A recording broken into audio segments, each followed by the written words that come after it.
Okay okay. Recording வந்துருச்சு. நீங்க continue பண்ணுங்க, நான் வந்துடுறேன். சரி ஓகே. எழுமலை ஐயா, புத்தகத்துல இருந்து ஏதாவது படிங்க.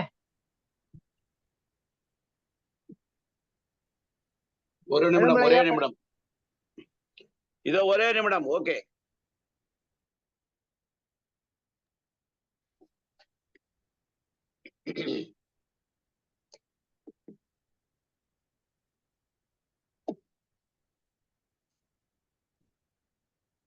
சிவாயனம் அனைவருக்கும் இனிய காலை உற்சாகமான செல்வ வணக்கம்.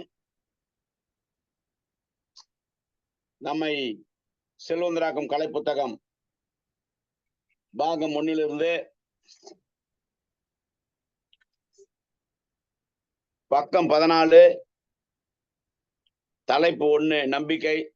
இன்று புதியதாய் இங்கிருந்து தொடங்குவோம். மனித இயக்கங்கள் அனைத்துக்கும் அடிப்படை ஆதார சக்தியாக விளங்குவது நம்பிக்கையாகும். மனித இயக்கங்கள் அனைத்துக்கும் அடிப்படை ஆதார சக்தியாக விளங்குவது நம்பிக்கையாகும். யானையின் பலம் தும்பிக்கையிலே, மனிதனின் பலம் நம்பிக்கையிலே. யானையின் பலம் தும்பிக்கையிலே, மனிதனின் பலம் நம்பிக்கையிலே. நம்பினோர் கெடுவதில்லை, இது 4 மறை தீர்ப்பு. ஆணித்தரமான நம்பிக்கையே அற்புத வாழ்வின் அடித்தளம். ஆணித்தரமான நம்பிக்கையே அற்புத வாழ்வின் அடித்தளம். அண்டத்தில் உள்ளது பிண்டத்தில் என சொல்வார்கள். மனதின் உள்ளே இருப்பது நம்பிக்கை, மனதின் வெளியே இருப்பது பிரபஞ்சம். உங்கள் நம்பிக்கையை பலப்படுத்த உங்கள் செயல்கள் 100% கண்டிப்பாக நடக்கும். மனித மனதின் இயல்பு நல்லது மட்டுமே நடக்க வேண்டும் என நினைப்பதுதான். மனித மனதின் இயல்பு நல்லது மட்டுமே நடக்க வேண்டும் என நினைப்பதுதான். நம்பிக்கை என்பது ஒரு லென்ஸ் போல். சூரிய ஒளியை ஒரு புள்ளியில் குவிக்க பேப்பர் எப்படி பற்றி எரிய செய்கிறதோ அதுபோல் நமது நம்பிக்கையை ஒரு புள்ளியில் குவிக்க வேண்டும். குதிரைக்கு கடிவாளம் போட்டது போல ஒரே திசையில் ஓடி நமது இலக்கை அடைய வேண்டும். நம்பிக்கையை பலப்படுத்துங்கள். நம்பிக்கை என்பது எண்ண துடிப்பிற்கு ஜீவனையும் சக்தியையும் செயல்பாட்டையும் கொடுக்கின்ற தேவாமிர்தமாகும். நம்பிக்கை என்பது எண்ண துடிப்பிற்கு ஜீவனையும் சக்தியையும் செயல்பாட்டையும் கொடுக்கின்ற தேவாமிர்தமாகும். எண்ணிக்கை. தலைப்பு 2, எண்ணிக்கை. உலக இயக்கங்கள் அனைத்துக்கும் அடிப்படை ஆதார சக்தியாக விளங்குவது எண்ணிக்கையாகும். ஆரம்பமும் முடிவும் இல்லாதது எண்கள். உலக இயக்கங்கள் அனைத்துக்கும் அடிப்படை ஆதார சக்தியாக விளங்குவது எண்ணிக்கையாகும். ஆரம்பமும் முடிவும் இல்லாதது எண்கள். குறள் எண் 392. எண்ணென்ப ஏனை எழுத்தென்ப இவ்விரண்டும் கண்ணென்ப வாழும் உயிர்க்கு. எண்ணென்ப ஏனை எழுத்தென்ப இவ்விரண்டும் கண்ணென்ப வாழும் உயிர்க்கு. எண்ணும் எழுத்தும் கண் எனத்தகும் கொன்றை வேந்தனில் ஔவையார். எண்ணிக்கையை பயன்படுத்துங்கள், எதையும் ஒன்றிலிருந்து தொடங்குங்கள். எண்ணிக்கையை பயன்படுத்துங்கள், எதையும் ஒன்றில் இருந்து தொடங்குங்கள். இயற்கை. தலைப்பு 3, இயற்கை. உயிர் இயக்கங்கள் அனைத்துக்கும் அடிப்படை ஆதார சக்தியாக விளங்குவது இயற்கையாகும். இயற்கையை உயிரியக்கங்கள் அனைத்திற்கும் அடிப்படை ஆதார சக்தியாக விளங்குவது இயற்கையாகும். இயற்கையை இணைத்திடுங்கள். இயற்கையின் தன்மையை மனத்துடன் இணைக்க வேண்டும். கொடுத்து கொண்டே இருப்பது இயற்கை. எந்தவித எதிர்பார்ப்பும் நிபந்தனையும் இல்லாமல் கொடுத்து கொண்டே இருக்கிறது. கொடுக்கிறவருடைய கைகள் மேலே இருக்கும், வாங்குகிறவருடைய கைகள் கீழே இருக்கும். மழை கொடுக்கிற போது மேலே செல்கிறது, அதுவே பெறுகிற போது கடலாக கீழே இருக்கிறது. இயற்கை சக்தியான 1 நீர், 2 நிலம், 3 நெருப்பு, 4 வாயு, 5 ஆகாயம் என்னும் பஞ்சபூத சக்திகளால் பல பயன்கள் அடையும். நம் குதூகலத்துடன் கொண்டாடுவோம். இயற்கையின் மூலம் பகிர்தலை தெரிந்து கொண்டு இச்சமுதாயத்திற்கு நம்மால் ஆனதை பகிர்வோம். அன்பிலார் எல்லாம் தமக்குரியர், அன்புடையர் என்பும் உரியர் பிறர்க்கு. குறள் எண் 72. நாடென்ன செய்தது எனக்கு என கேள்வி கேட்பது எதற்கு, நீ என்ன செய்தாய் அதற்கு என நினைத்தால் நன்மை உனக்கு. நாடென்ன செய்தது எனக்கு என கேள்வி கேட்பது எதற்கு, நீ என்ன செய்தாய் அதற்கு என நினைத்தால் நன்மை உனக்கு. மனம். தலைப்பு 4. மனம். செல்வத்தை ஈர்க்கும் மந்திர சக்தி மனத்திடமே உள்ளது. செல்வத்தை ஈர்க்கும் மனசக்தி மனதிடமே உள்ளது. மனமது செம்மையானால் மந்திரம் ஜெபிக்க வேண்டாம். தன்னை அறிய தனக்கொரு கேடில்லை, தன்னை அறியாமல் தானே கெடுகின்றான். தன்னை அறியும் அறிவினை அறிந்தபின் தன்னையே அர்ச்சித்து தான் இருந்தானே. தன்னை அறிய தனக்கொரு கேடில்லை, தன்னை அறிய தானே கெடுகின்றான். தன்னை அறியும் அறிவை அறிந்தபின் தன்னையே அர்ச்சிக்க தான் இருந்தானே. திருமந்திரம், மகான் திருமூலர். திருமந்திரத்தை சொல்லுங்க ஐயா. மீண்டும் திருமந்திரத்தை சொல்லுங்க. தன்னை அறிய தனக்கொரு கேடில்லை, தன்னை அறியாமல் தானே கெடுகின்றான். தன்னை அறியும் அறிவை அறிந்தபின் தன்னையே அர்ச்சிக்க தான் இருந்தானே. சிறப்புங்கய்யா. சிவாய நம. உங்கள் மனதிற்கு உணவளியுங்கள். நல்ல உணவு நல்ல எண்ணங்களாகும். நாம் செல்வந்த பாதையில் செல்வதற்கு நமது மனதிற்கு நல்ல நம்பிக்கையை தூண்டும் விஷயங்களை தந்தாக வேண்டும். இடைவிடா பயிற்சியாலும் அனுபவத்தாலும் நாம் கூடை பந்தாட்டத்தை ஆட பழகுவது போல் வெற்றி கிடைப்பதற்கான வழிவகைகளை நாம் கற்றுக்கொள்ள வேண்டும். செய்யும் செயலில் மனம் ஒன்றிணைந்து செய்ய வேண்டும். நாம் வேறு செயல் வேறு என்று நினைக்க கூடாது. மனம் ஏற்றுக்கொள்ள வேண்டும். சொகுசு பஸ்ஸில் பயணம் செய்யும் போது பஸ்ஸின் குலுங்கல் தெரியாதது போல வாழ்க்கை பயணத்தில் மனம் நிம்மதியுடன் இருக்கும்போது வாழ்க்கை பயணம் சுகமாக இருக்கும். நிதானமே பிரதானம். நிதானமே பிரதானம். நிதானமாக மனம் இருந்தால் நிதானமாக மனம் இருங்க, ஒரு லைன் தான். நிதானமாக மனம் இருந்தால் அதிலிருந்து தான் மன நிம்மதி கிடைக்கும். நிம்மதியை வெளியில் தேடாதீர்கள், உங்கள் மனதில் நீங்களே உருவாக்குங்கள். வாய்ப்புக்கு நன்றி. நன்றி ஐயா.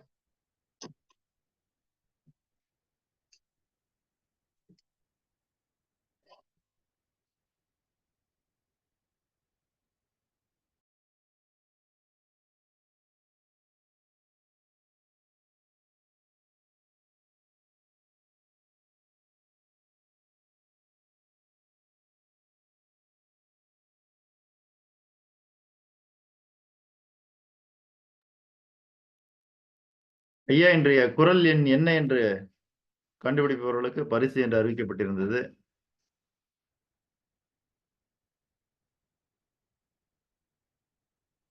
இன்றைய குறள் எண் என்ன என்று கண்டுபிடித்தீர்களா? கண்டுபிடிப்பவர்களுக்கு 1000 பொற்காசுகள். 1330 அடேங்க அப்பா, மிகப்பெரிய கண்டுபிடிப்பாக இருக்கிறது. ஐயா, கொஞ்சம் எல்லாம் ட்ரை பண்ணலாமே. அந்த குறள் என்ன குறளா இருக்கும்னு. குறள் எண் 1 அப்படின்னு நான் நினைக்கிறேன் சார். சிறப்புங்க ஐயா, சிறப்பு. வேற யாராவது?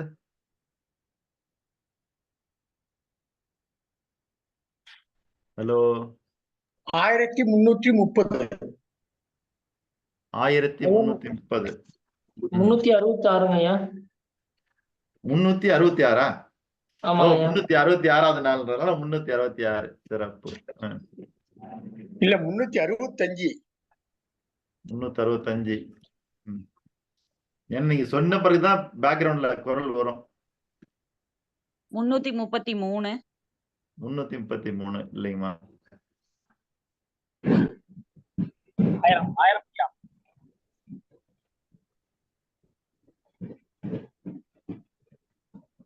சரி, எனக்கு யாரு சரியா சொல்றீங்களோ அவங்களுக்கு ஒரு 1000 ரூபாய் கொடுக்கலாம்னு நினைச்சேன் நானு.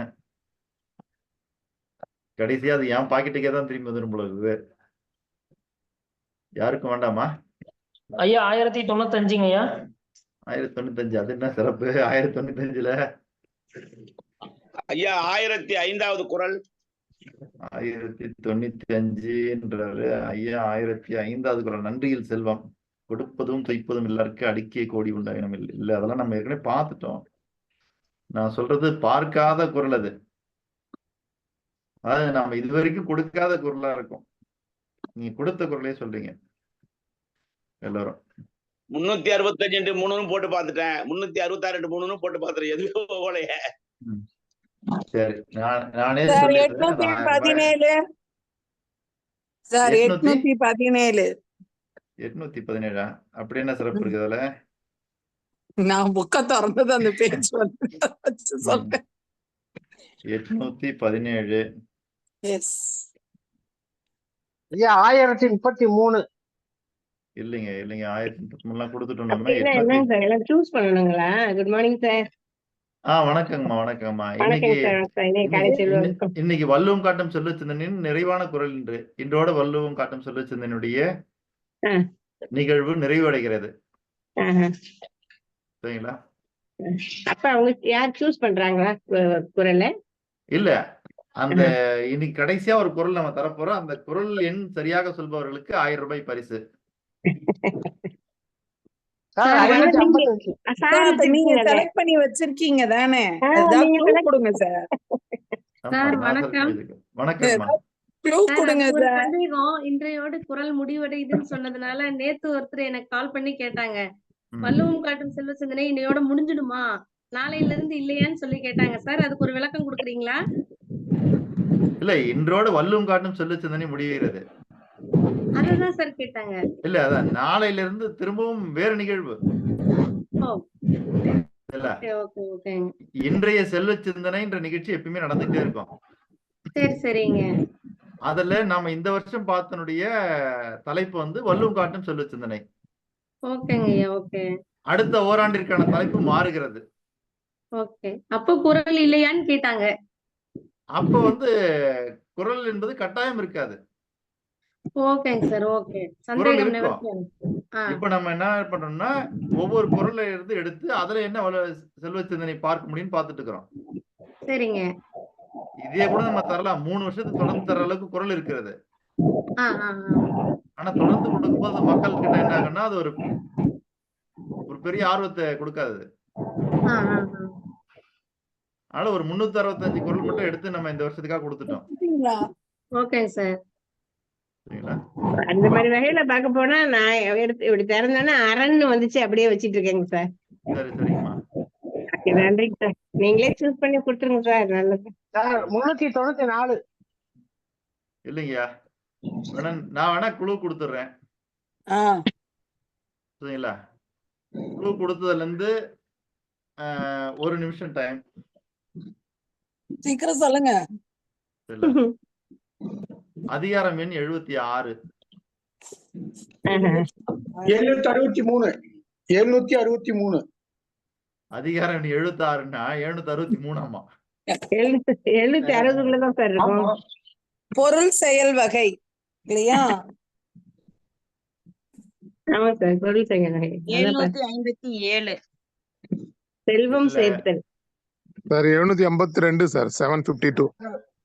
751ல இருந்து 760க்குள்ளார ஏதாவது ஒரு குறள் சார். ஆமா, நல்ல குறள் தான் உங்க குறள். அவ்வளவுதான். 1 நிமிஷம் நேரம் முடிஞ்சது. 755. இல்ல அதான் 1 நிமிஷம் நேரம் முடிஞ்சது. நானே சொல்லிடுறேன், நீங்களே யாரு சார் 753 சொன்னது? நானு குணாளன். குணாளன் சார். ஏன்னா அது நல்ல ஒரு இதா இருக்குது. பொருள் என்னும் அணையா விளக்கு நினைத்த நாட்டிற்கு சென்று பகை என்னும் இருளை அழிக்கும் அப்படின்னு ஒரு சுருக்கமான ஒரு உரை. அம்மா இல்ல தோராயமா சொல்லிட்டு இருக்கம்மா. அது அவ்வளவு நல்ல குரலான்னு யாருக்கும் தெரியாது. ஓகே, வந்தாச்சா? சார் காமிச்சிட்டாங்க. 760. இது இன்னும் வேகமா இருக்கு. ஆமா, சிறந்த பொருளை மிகுதியாக அடுத்ததுக்கு அறமும் இன்பமும் ஆகிய இரண்டும் எளிய பொருளாகும். ஒன் பொருள் கால் சார் படிக்கவா சார்? படிங்கம்மா. குறள் எண் 760. ஒன் பொருள் கால்ப இயற்றியார்க்கு என் பொருள் ஏனை இரண்டும் ஒருங்கு. 76 பொருள் செயல் வகை, 8 கூலியியல், 2 பொருட்பால். எல்லாரும் படிச்சதுக்கு அப்புறம் பொருள் படிக்கிறேன் சார். நான் படிக்கிற பொருள். சரிங்க, நீங்க படி.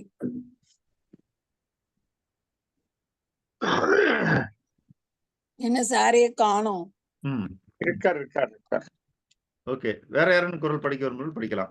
யோகேஸ்வரி படிக்கிறேங்க. 760. அனைவருக்கும் இனிய காலை செல்வ வணக்கம். வள்ளுவம் காட்டும் செல்வ சிந்தனை. குறள் எண் 760. ஒன் பொருள் கால்ப இயற்றியார்க்கு என் பொருள் ஏனை இரண்டும் ஒழுங்கு. 76 பொருள் செயல் வகை, 8 கூலியியல், 2 பொருட்பால். நன்றிங்க.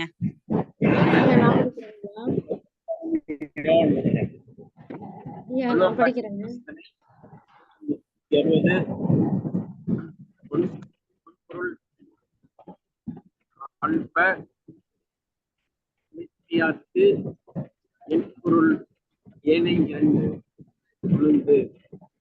76 பொருள் செயல்வகை, பொருட்பால்.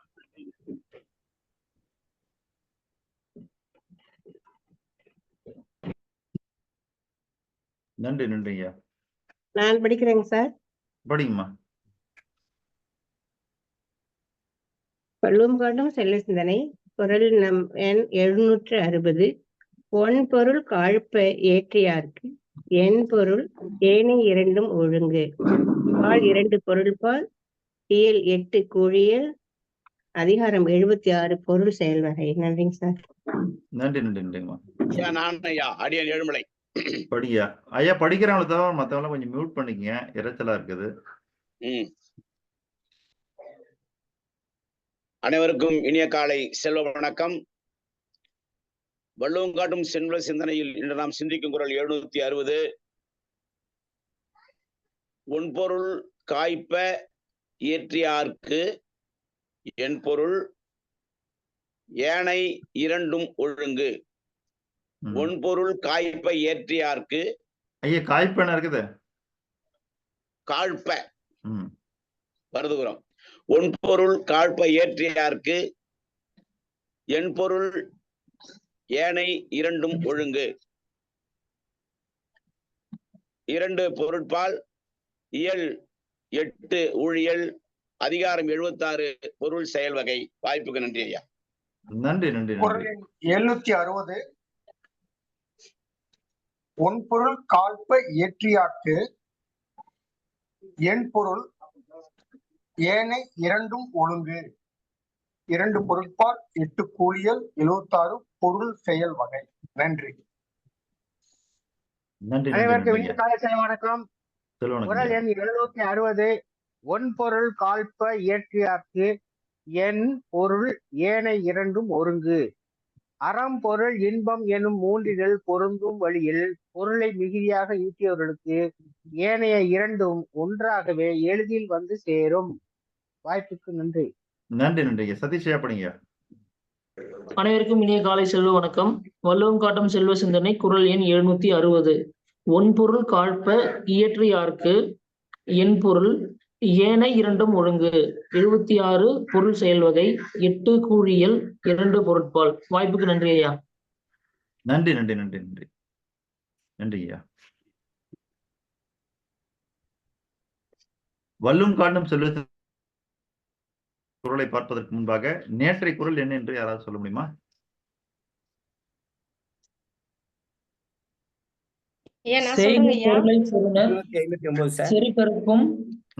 எஃதனிற் கூறியது இல். இதுதான் நேற்று குறளுங்க ஐயா. 759. சரி சரி சரி, நன்றி நன்றி ஐயா. இப்ப நேற்று கூறிய குறளுடைய பொருள் யாராவது சொல்ல முடியுமா?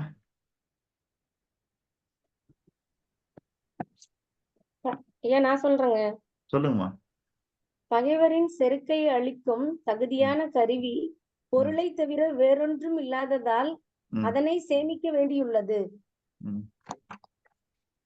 நன்றி நன்றிங்கம்மா.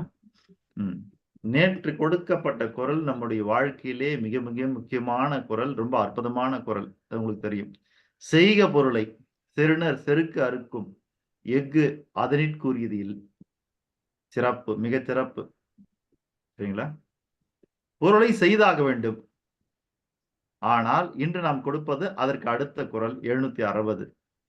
பால் 2 பொருட்பால் இயல் 8 கூழியல் அதிகாரம் 76 பொருள் செயல் வகை குறள் எண் 760. ஒன்பொருள் காழ்ப்ப இயற்றியாருக்கு என் பொருள் ஏனை இரண்டும் ஒழுங்கு என்பது இன்றைய குறள்.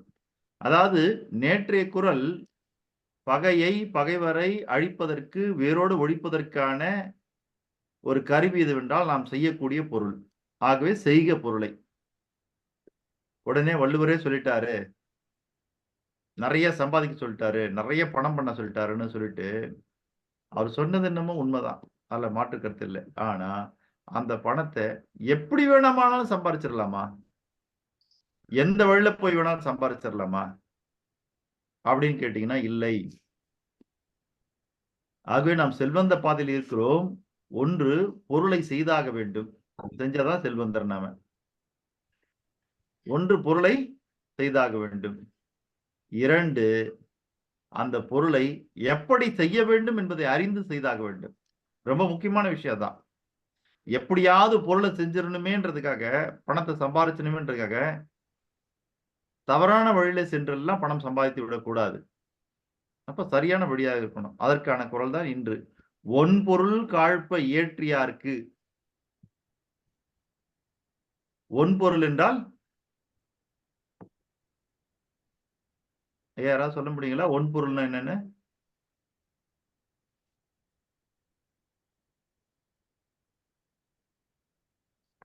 ஒன்பொருள் காழ்ப்ப இயற்றியார்க்கு என்றால், ஒன்பொருள் என்றால் நல் வழியில் ஈட்டிய அப்படின்னு அர்த்தம். சிறந்த பொருள். சரிங்களா? ஒன்பொருள் என்றால் என்ன பொருள்? நல்வழியில் ஈட்டுதல். அப்ப நல்வழியில் ஈட்டிய. காழ்ப்பன மிகுதியாக, மிக மிக அதிகமாக. இயற்றியார்க்குன்னா உருவாக்கியவர்களுக்கு. எந்த வழியில ஈட்டணும்? நல்வழியில் பொருள் ஈட்ட வேண்டும். அதனால அந்த வார்த்தையை முதல் வார்த்தையாக கொடுத்திருக்கிறார். ஒன்பொருள். நேத்து சொன்னது செய்க பொருளைன்னு. நேத்து செய்க ஒன்பொருளைன்னு சொல்லல. ஏன்னா நேத்து சொல்லும் பொழுது செய்க பொருளை, முதல்ல பொருள் செய்ய வேண்டிய அவசியத்தை ஆணித்தரமாக வலியுறுத்துகிறார். அதற்கு பிறகு அந்த ஆழமான பதிவு நமக்குள்ள வந்த பிறகு சொல்றாரு ஒன்பொருள். ஒன்பொருள்னா பொருள் ஈட்டுவதற்கு எவ்வளவோ வழிகள் இருக்கலாம். ஆனால் நாம் நேர்மையாக நியாயமான முறையில் அறவழியில் மட்டும்தான் பொருள் ஈட்ட வேண்டும். அதுதான் ஒன்பொருள். அப்படி ஈட்டுவதுதான் ஒன்பொருள். அப்படி அறவழியில் நீங்கள் மிகுதியாக ஈட்டிய பெரும் பணம் இருக்கு பாருங்க, அது இருந்தா போதும். என் பொருள். சரிங்களா? இந்த இடத்துல என் பொருள் என்றால் எளிமையாக வந்து அடையக்கூடிய பொருள் என்று பொருள். ஏனை இரண்டும் ஒழுங்கு. ஆகவே நீங்க நல்வழியில் சில பொருட்செல்வத்தை ஈட்டினாலே போதும், ரொம்ப எளிமையாக வேற 2 பொருளும் வந்து சேர்ந்துருமா. அது என்ன பொருள் என்றால் அதுதான் இந்த மொத்த புக்கும் சொல்லக்கூடிய பொருள். இந்த ஒட்டுமொத்தமான திருக்குறள் என்கிற அந்த நூல் என்ன சொல்கிறது என்றால் 3 பாலாக பிரிக்கப்பட்டிருக்கிறது. 1 அறத்துப்பால், 2 பொருட்பால், 3 இன்பத்துப்பால். இந்த 3 பால் இருக்கு பாருங்க. அப்போ அறம், பொருள், இன்பம் 3ஆக நம்ம வள்ளுவன் வகுத்து வைத்திருக்கிறார். இந்த 3ல அறவழியில், நல்வழியில் நேர்வழியில் நீங்கள் பொருள் ஈட்டினீர்கள் என்றால் அந்த பொருளை சேர்க்க சேர்க்க சேர்க்க சேர்க்க உங்களுக்கு ரொம்ப எளிமையாகவே தானாகவே என் பொருள் அப்படின்னா ரொம்ப எளிமையான வழியில் வரக்கூடிய பொருள். ஏனை இரண்டும் ஒழுங்கு, ரெண்டும் வந்து சேர்ந்துடுமா. அந்த ரெண்டு எதுன்னு கேட்டீங்கன்னா, ஒன்று அறம், இன்னொன்று இன்பம். நாம் அதற்காகத்தானே இந்த நூலை படித்துக் கொண்டிருக்கிறோம். நம்முடைய வாழ்க்கையில் அறம் இருக்க வேண்டும், பொருள் இருக்க வேண்டும், இன்பம் இருக்க வேண்டும். இந்த மூன்றும் நம்ம வாழ்க்கையில நிறைவாக இருக்க வேண்டும். அப்படி இந்த மூன்றும் நிறைவாக இருப்பதற்கு வள்ளுவர் என்ன சொல்கிறார் என்றால், நீ நல்ல வழியில பொருள் ஈட்டிக்கொண்டே இரு, நல்ல வழியில் பொருள் ஈட்டிக்கொண்டே இரு, நல்ல வழியில் பொருள் ஈட்டிக்கொண்டே இரு. சரி, அப்படி ஈட்டினால் நல்ல வழியில் பொருள் மிகுதியாக ஈட்ட ஈட்ட ஈட்ட நம்மிடம் தானாகவே அறம் வந்துவிடும், இன்பமும் வந்துவிடும். நீங்க இந்த வீடு கட்டும் போதெல்லாம் பார்த்திருப்பீங்க. வீடு கட்டுவதற்கு செங்கல் வைத்து கட்டுவார்கள். அப்படி செங்கல் வைத்து கட்டும் பொழுது ஒரு செங்கலை ஒரு செங்கல் மீது அடுக்கி அடுக்கி கட்டி கொண்டிருப்பார்கள். நாம் பார்த்திருப்போம். அப்ப செங்கல் மீது செங்கலை மட்டும் சும்மா அடிக்கிட்டோம்னா அது நிக்குமா? நிக்காது. அப்போ இரண்டு செங்கலுக்கு நடுவில் என்னங்க போடணும்? சிமெண்ட் கலவை. சிமெண்ட் கலவையை போடணும். சிமெண்ட் கலவையை போடணும் இல்லையா? போட்டாதான் ரெண்டு செங்கல் ஸ்ட்ராங்கா அங்க நிக்கும்.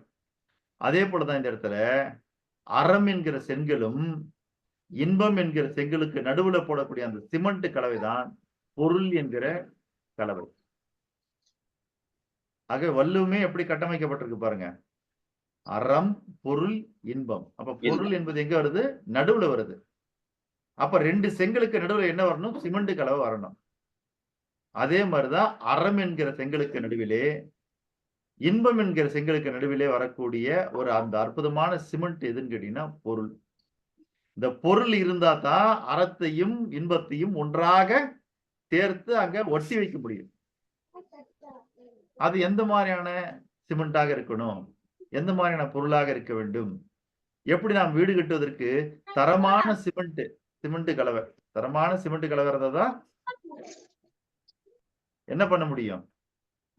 தரமான கட்டிடத்தை உருவாக்க முடியும். அப்ப செங்கல் ரெண்டுத்தையும் நம்ம ஒன்றிணைப்பதற்கு தரமான சிமெண்ட் வேணும் என்பது போல இந்த இடத்துல என்ன பொருள் வேண்டும் என்றால் அந்த தரமான சிமெண்ட் எதுன்னு கேட்டீங்கன்னா நல்வழியில் ஈட்டிய பொருள்.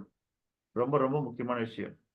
அதனால நீங்க இந்த ஓர் ஆண்டிலே கொடுக்கப்பட்ட அத்தனை குறளையும் நீங்கள் ஞாபகத்தில் வைத்துக் கொள்ளவில்லை என்றாலும் நீங்கள் ஞாபகத்தில் வைத்துக் கொள்ள வேண்டிய விஷயம், பகைவனை வேற இருக்கக்கூடிய, பகையை அறுக்கக்கூடிய அற்புதமான குறள் இது, அற்புதமான பொருள், நாம ஈட்டக்கூடிய பொருளாதாரம் தான். ஆக அந்த கருவி இருக்கு பாருங்க, அந்த அற்புதமான கருவி தான். அப்போ நீங்க வந்து என்னன்னா செல்வந்தராவதற்கு நீங்கள் மனதிலே வைத்துக் கொள்ள வேண்டிய தாரக மந்திரம் என்னவென்றால், செய்க பொருளை, செய்க பொருளை, செய்க பொருளை, செய்க பொருளை. அவ்வளவுதான். பொருள் செய்து கொண்டே இருக்க வேண்டும். 1, 2 அந்த பொருள் எப்படிப்பட்டதாக இருக்க வேண்டும்? ஒன்பொருளாக இருக்க வேண்டும். அவ்வளவுதான். இது ரெண்டும் தான் உங்க மனசுல தாரக மந்திரமா இருக்கணும் செல்வந்தராவதற்கு. இது ரெண்டும் இருக்க வேண்டும். ஒன்று, பொருளை செய்து கொண்டே இருக்க வேண்டும். அது எப்படி? எந்த வழியில வேணாலும் செய்துக்கலாமா? இருக்கக்கூடாது. ஒன்பொருளாக இருக்க வேண்டும். நல்வழியில் ஈட்டிய பொருளாக மட்டுமே இருக்க வேண்டும். ஐயா, நான் அரசாங்கத்துக்கு கணக்கு காமிக்காம பொருள் ஈட்டுறேன், அது நல் பொருளா? இந்த இடத்துல நல்ல வழி அப்படின்னு சொல்லுவது என்னவென்றால், நீங்கள் அரசாங்கத்துக்கு வரிகட்டி ஈட்டுகிறீர்களா, வரிகட்டி ஈட்டவில்லையா என்பது பொருள் அல்ல. இந்த இடத்துல நல் வழியில் என்றால் ஓகேங்களா? இந்த இடத்துல நல்வழி என்பது நீங்கள் பொருள் ஈட்டக்கூடிய முறை எப்படி இருக்கிறது? அடுத்தவங்க கிட்ட இருந்து தான் அந்த பொருள் உங்ககிட்ட வந்து சேரணும். அப்ப அடுத்தவங்க கிட்ட இருந்து அந்த பொருள் வந்து சேர்கிறது என்றால், அடுத்தவர்கள் மகிழ்ச்சியாக செலவு செய்வதில் இருந்து, அடுத்தவர்களுடைய தேவை மகிழ்ச்சியாக பூர்த்தி செய்யப்படும் பொழுது, அடுத்தவர்களுக்கு உதவி கிடைக்கும் பொழுது, அடுத்தவர்களுக்கு நன்மை கிடைக்கும் பொழுது, அடுத்தவர்களுக்கு பயனுள்ள வகையில் அமைந்து அதன் மூலியமா உங்களுக்கு வருமானம் வரணும். அதான் நல்வழி. இல்லைங்க, நான் டாக்ஸ் எல்லாம் கட்டி தான் நான் பண்றேன் அப்படின்னு. சிகரெட் இருக்கு பாருங்க, சிகரெட்டு கூட அரசாங்கத்துக்கு வரி கட்டப்படுகிறது. அதனால நான் அரசாங்கத்துக்கு வரி கட்டி தான் சிகரெட் விற்கிறேன் அப்படின்னா கூட அது நல்வழியில் வந்த பொருளா என்றால் இல்லை. அதனால நம்ம என்ன பண்ணக்கூடாது, தவறாக எண்ணி விடக்கூடாது. அரசாங்கத்திற்கு வரி கட்டினதெல்லாம் நல்ல பணம், அரசாங்கத்துக்கு வரி கட்டவில்லை என்றால் அது தீமையான வழியில் வந்ததுன்னு, கள்ளப்பணம். சரிங்களா? ஏன்னா இன்று பிளாக் மணி என்று சொல்லக்கூடிய கருப்பு பணம் என்பது அரசாங்கத்திற்கு வரி கட்டாத பணம். இப்ப நம்ம அந்த இடத்துக்கு போறதில்ல. நம்ம கிட்ட இருக்கிறதெல்லாம் ஒயிட் மணியா பிளாக் மணியா அப்படிங்கிறது கேள்வி அல்ல. நீங்கள் நல்வழியில் ஈட்டினீர்களா, அதாவது அடுத்தவர்களுக்கு உதவி செய்து, அடுத்தவர்களுக்கு நன்மை செய்து, அடுத்தவர்களுக்கு பலனளித்து, அடுத்தவர்களுக்கு சந்தோஷத்தை கொடுத்து, அப்போ அடுத்தவர்கள் வாழ்க்கையை உயர்த்தி, அடுத்தவர்களை முன்னேற்றம் செய்து, அடுத்தவர்களுக்கு வளர்ச்சி கண்டு வந்த பணமா உங்கள் பணம்? நீங்கள் அரசாங்கத்துக்கு வரி கட்டியே ஆக வேண்டும், அது ஒரு முறை இருக்கிறது. இருந்தாலும் இது மத்தவங்களுக்கு நன்மை செஞ்சு வந்த பணமான்னு பார்க்கணும். அதுதான் நல்வழியில் வந்த பணம். அப்ப நான் சொல்றதுல இருந்து அரசாங்கத்துக்கு வரி கட்டணும்னாலும் பரவாயில்லையா? கட்டணும், நம்ம கண்டிப்பா கட்டணும். ஆனா நாம என்ன நினைச்சுக்க கூடாதுன்னா, அரசாங்கத்துக்கு வரி கட்டிட்டா அதெல்லாம் நல்ல பணம். ஏன்னா இப்ப நம்ம அப்படித்தானே வச்சிருக்கிறோம். ஒயிட் மணி அப்படின்னா என்னன்னா அரசாங்கத்துக்கு வரி கட்டப்பட்ட பணம். பிளாக் மணி அப்படின்னா அரசாங்கத்துக்கு வரி கட்டாத பணம். ரெண்டுமே ஈட்டப்பட்டதுதான். மக்கள் கிட்ட இருந்து ஈட்டப்பட்டதுதான். ஆனா அதுக்கு பேர் என்னன்னா கருப்பு பணம், இது வெள்ளை பணம். ஆனா இங்க பேசுறது கருப்பணத்தை பத்தியோ வெள்ளை பணத்தை பத்தியோ அல்ல. இங்க பேசுவது நீங்கள் பணம் ஈட்டக்கூடிய முறை சரியான முறையா என்பதுதான். நம்முடைய ஆசான் திரு ஷியாம் பிரகாஷ் ஐயா அவர்கள் அடிக்கடி சொல்லக்கூடிய ஒரு அற்புதமான வார்த்தை, நீ செய்யக்கூடிய தொழிலே, ஏன்னா நம்ம செஞ்சுட்டு இருந்தது, அவர் செஞ்சுட்டு இருந்தது டைரக்ட் செல்லிங் மார்க்கெட்டிங். அந்த டைரக்ட் செல்லிங் மார்க்கெட்டிங்ல அவர் அடிக்கடி சொல்லுவாரு, உன்னுடைய டவுன்லைன் பணத்தை இழந்து உன் பாக்கெட்டுக்கு ₹1 உன்னுடைய வருமானமாக வந்து சேரக்கூடாது. ஆகவே ஒருவருடைய இழப்பு உங்களுடைய வருமானமாக இருக்கக்கூடாது. ஒருவருடைய கஷ்டம் உங்களுடைய வருமானமாக இருக்கக்கூடாது. ஒருவருடைய வேதனை உங்களுடைய வருமானமாக இருக்கக்கூடாது. சரிங்களா?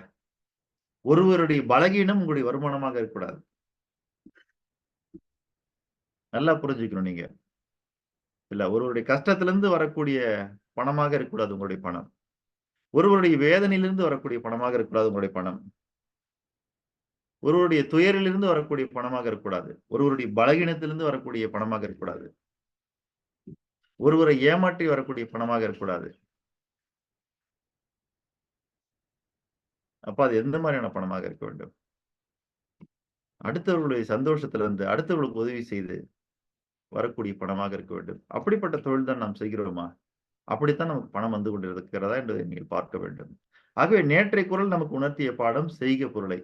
ஆனால் இன்றைய குறள், அப்படி நீங்க செய்ய ஆரம்பிச்சிட்டீங்கன்னா அது ஒன்பொருளாக இருக்க வேண்டும் என்பதுதான். எதற்காக ஒன்பொருளாக இருக்க வேண்டும் என்றால், ஒன்பொருளாக இருந்தால், அதாவது நல்வழியில் ஈட்டிய பொருளாக இருந்தால், அந்த பொருளே உங்களுக்கு அறத்தையும் இன்பத்தையும் கொண்டு வந்து சேர்த்து விடும் என்பதுதான் பொருள். ஆக நமக்கு இந்த 3மே வேணும். செல்வந்தர்களுக்கு இந்த 3ம் வேணும். 3 பாலுமே வேணும். அப்படி அந்த 3 பால் வேண்டும் என்றால், அந்த 2வது பாலாகிய பொருட்பாலிலே இருக்கக்கூடிய இந்த கூழியல் என்கிற இயலில் இருக்கக்கூடிய பொருள் செயல் வகையில் இருக்கக்கூடிய அதிகாரத்தில் இந்த ஒரு குறள், ஒன்பொருள் காழ்ப்ப இயற்றியார்க்கு என் பொருள் ஏனை 2 ஒழுங்கு.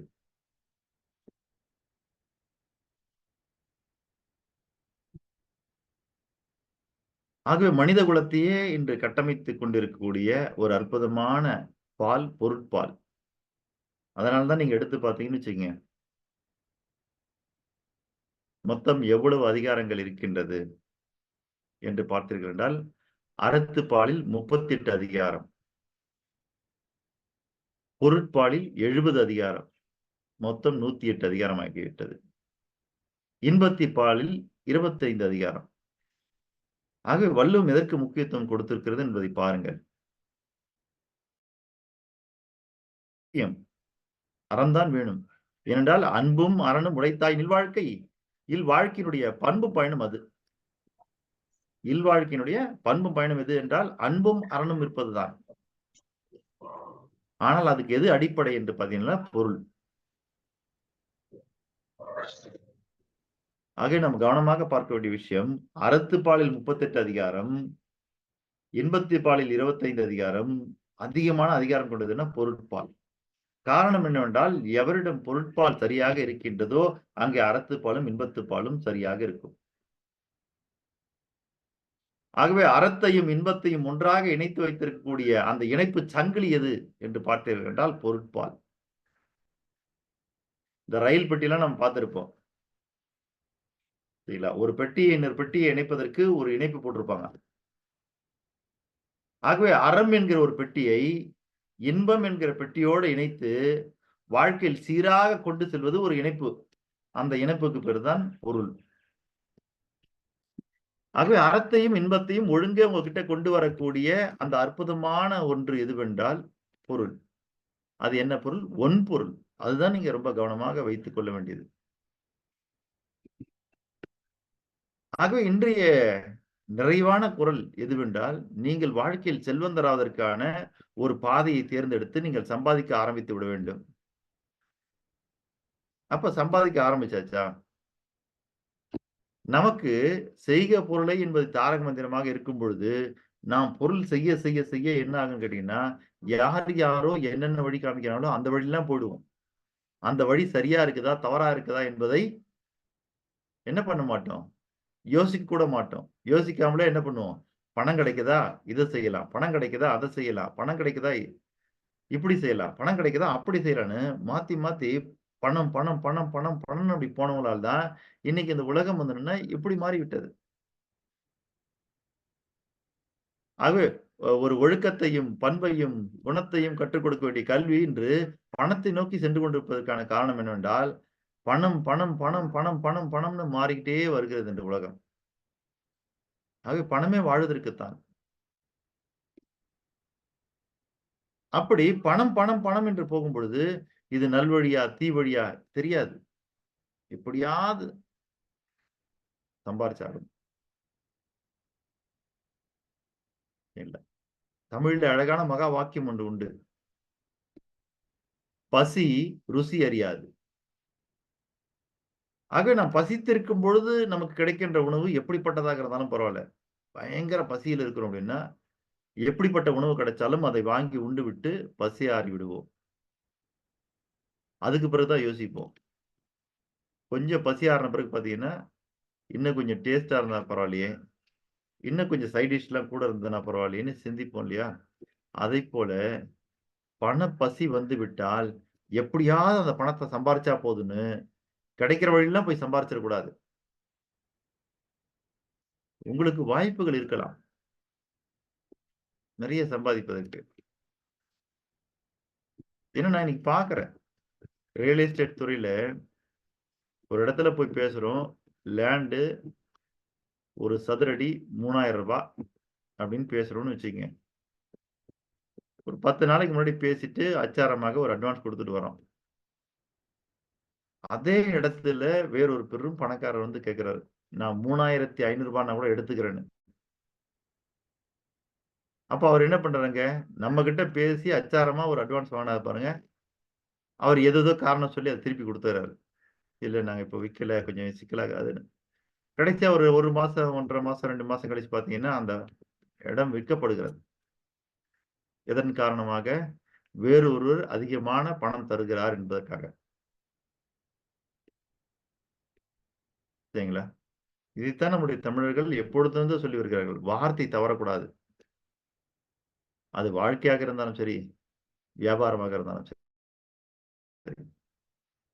வார்த்தை தவறலாமா? தவறக்கூடாது. அப்ப வார்த்தை தவறாத மனிதர்களாக நாம் இருக்க வேண்டும் என்றால் நமக்கு பொருளின் மீது பற்று ஏற்படக்கூடாது. ஆனால் அந்த பொருள்தான் அறத்தையும் இன்பத்தையும் ஒன்று சேர்க்கிறது. ஆனால் அது எப்படிப்பட்ட பொருள்? நல்வழியில் ஈட்டிய பொருள். நீங்க கேட்டு பாருங்களேன் யார்கிட்டயாவது, நீங்க என்ன வேலை செய்றீங்கன்னு. மாசத்துக்கு 5 லட்சம் ரூபாய் வரக்கூடிய அரசாங்கத்தினுடைய டாஸ்மார்க் பார் எடுத்து ஒருத்தர் நடத்திட்டு இருப்பாரு. அவருடைய பாருக்கு ஓனரா இருப்பாரு. மாச வருமானம் 5 லட்சமா இருக்கும். வந்து பெருமையா நான் பார் வச்சிருக்கிறேன் அப்படின்னு சொல்ல மாட்டாரு. நான் பிசினஸ் பண்றேன்னு. ஏன்னா அந்த தொழில் வெளி சொல்ல முடியாது. ஆனா அதுவே ஒரு ஆசிரியர் கேளுங்கள், மாசம் 25,000 சம்பளம் வாங்குவார். என்ன வேலை பார்க்குறீங்கன்னா ஆசிரியரா இருக்கிறார். என்ன காரணம்? சில தொழில்களை வெளியில சொல்வதனால் பெருமை, சில தொழில்களை வெளியே சொன்னா சிறுமை. ஆகவே எவ்வளவு வருமானம் வந்தாலும் கூட சில தொழில்முறையின் காரணமாக அந்த தொழிலை நாம் வெளியிலே சொல்ல தயங்குகிறோம், கூச்சப்படுகிறோம், அச்சப்படுகிறோம். காரணம் என்னவென்றால் அது சிறுமையை கொடுப்பதனால். ஏன் அது சிறுமையை கொடுக்கிறது என்றால் அது மக்களை அழிக்கின்றது, குடும்பங்களை அழிக்கின்றது. அதனால நம்ம என்ன பண்றதில்ல, அத அவ்வளவு பெருமையா பேசிக்கிறது இல்லை. ஆனா இதே ஒரு ஆசிரியர் என்பவன் யார வேணாலும் உருவாக்க முடியும் அவரால. இல்ல, ஒரு மேதையை உருவாக்க முடியும், ஒரு கவிஞனை உருவாக்க முடியும், ஒரு இசையமைப்பாளனை உருவாக்க முடியும், ஒரு நடன கலைஞரை உருவாக்க முடியும், ஒரு டைரக்டரை உருவாக்க முடியும், ஒரு அரசு அதிகாரியை உருவாக்க முடியும். இல்ல, இந்திய நாட்டின் குடியரசுத் தலைவராக கூட அவரை உருவாக்க முடியும் ஒரு ஆசிரியனால்.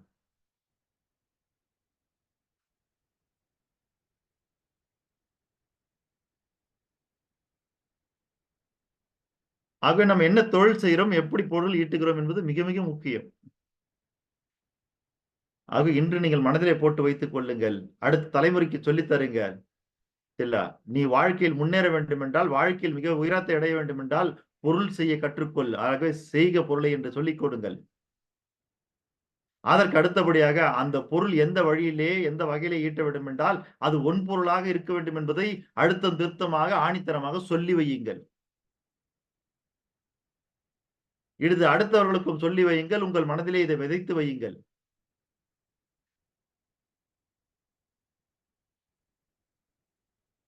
ஆக பணம் எப்படி வேண்டுமானாலும் வரலாம், எங்கே வேண்டுமானாலும் வரலாம்.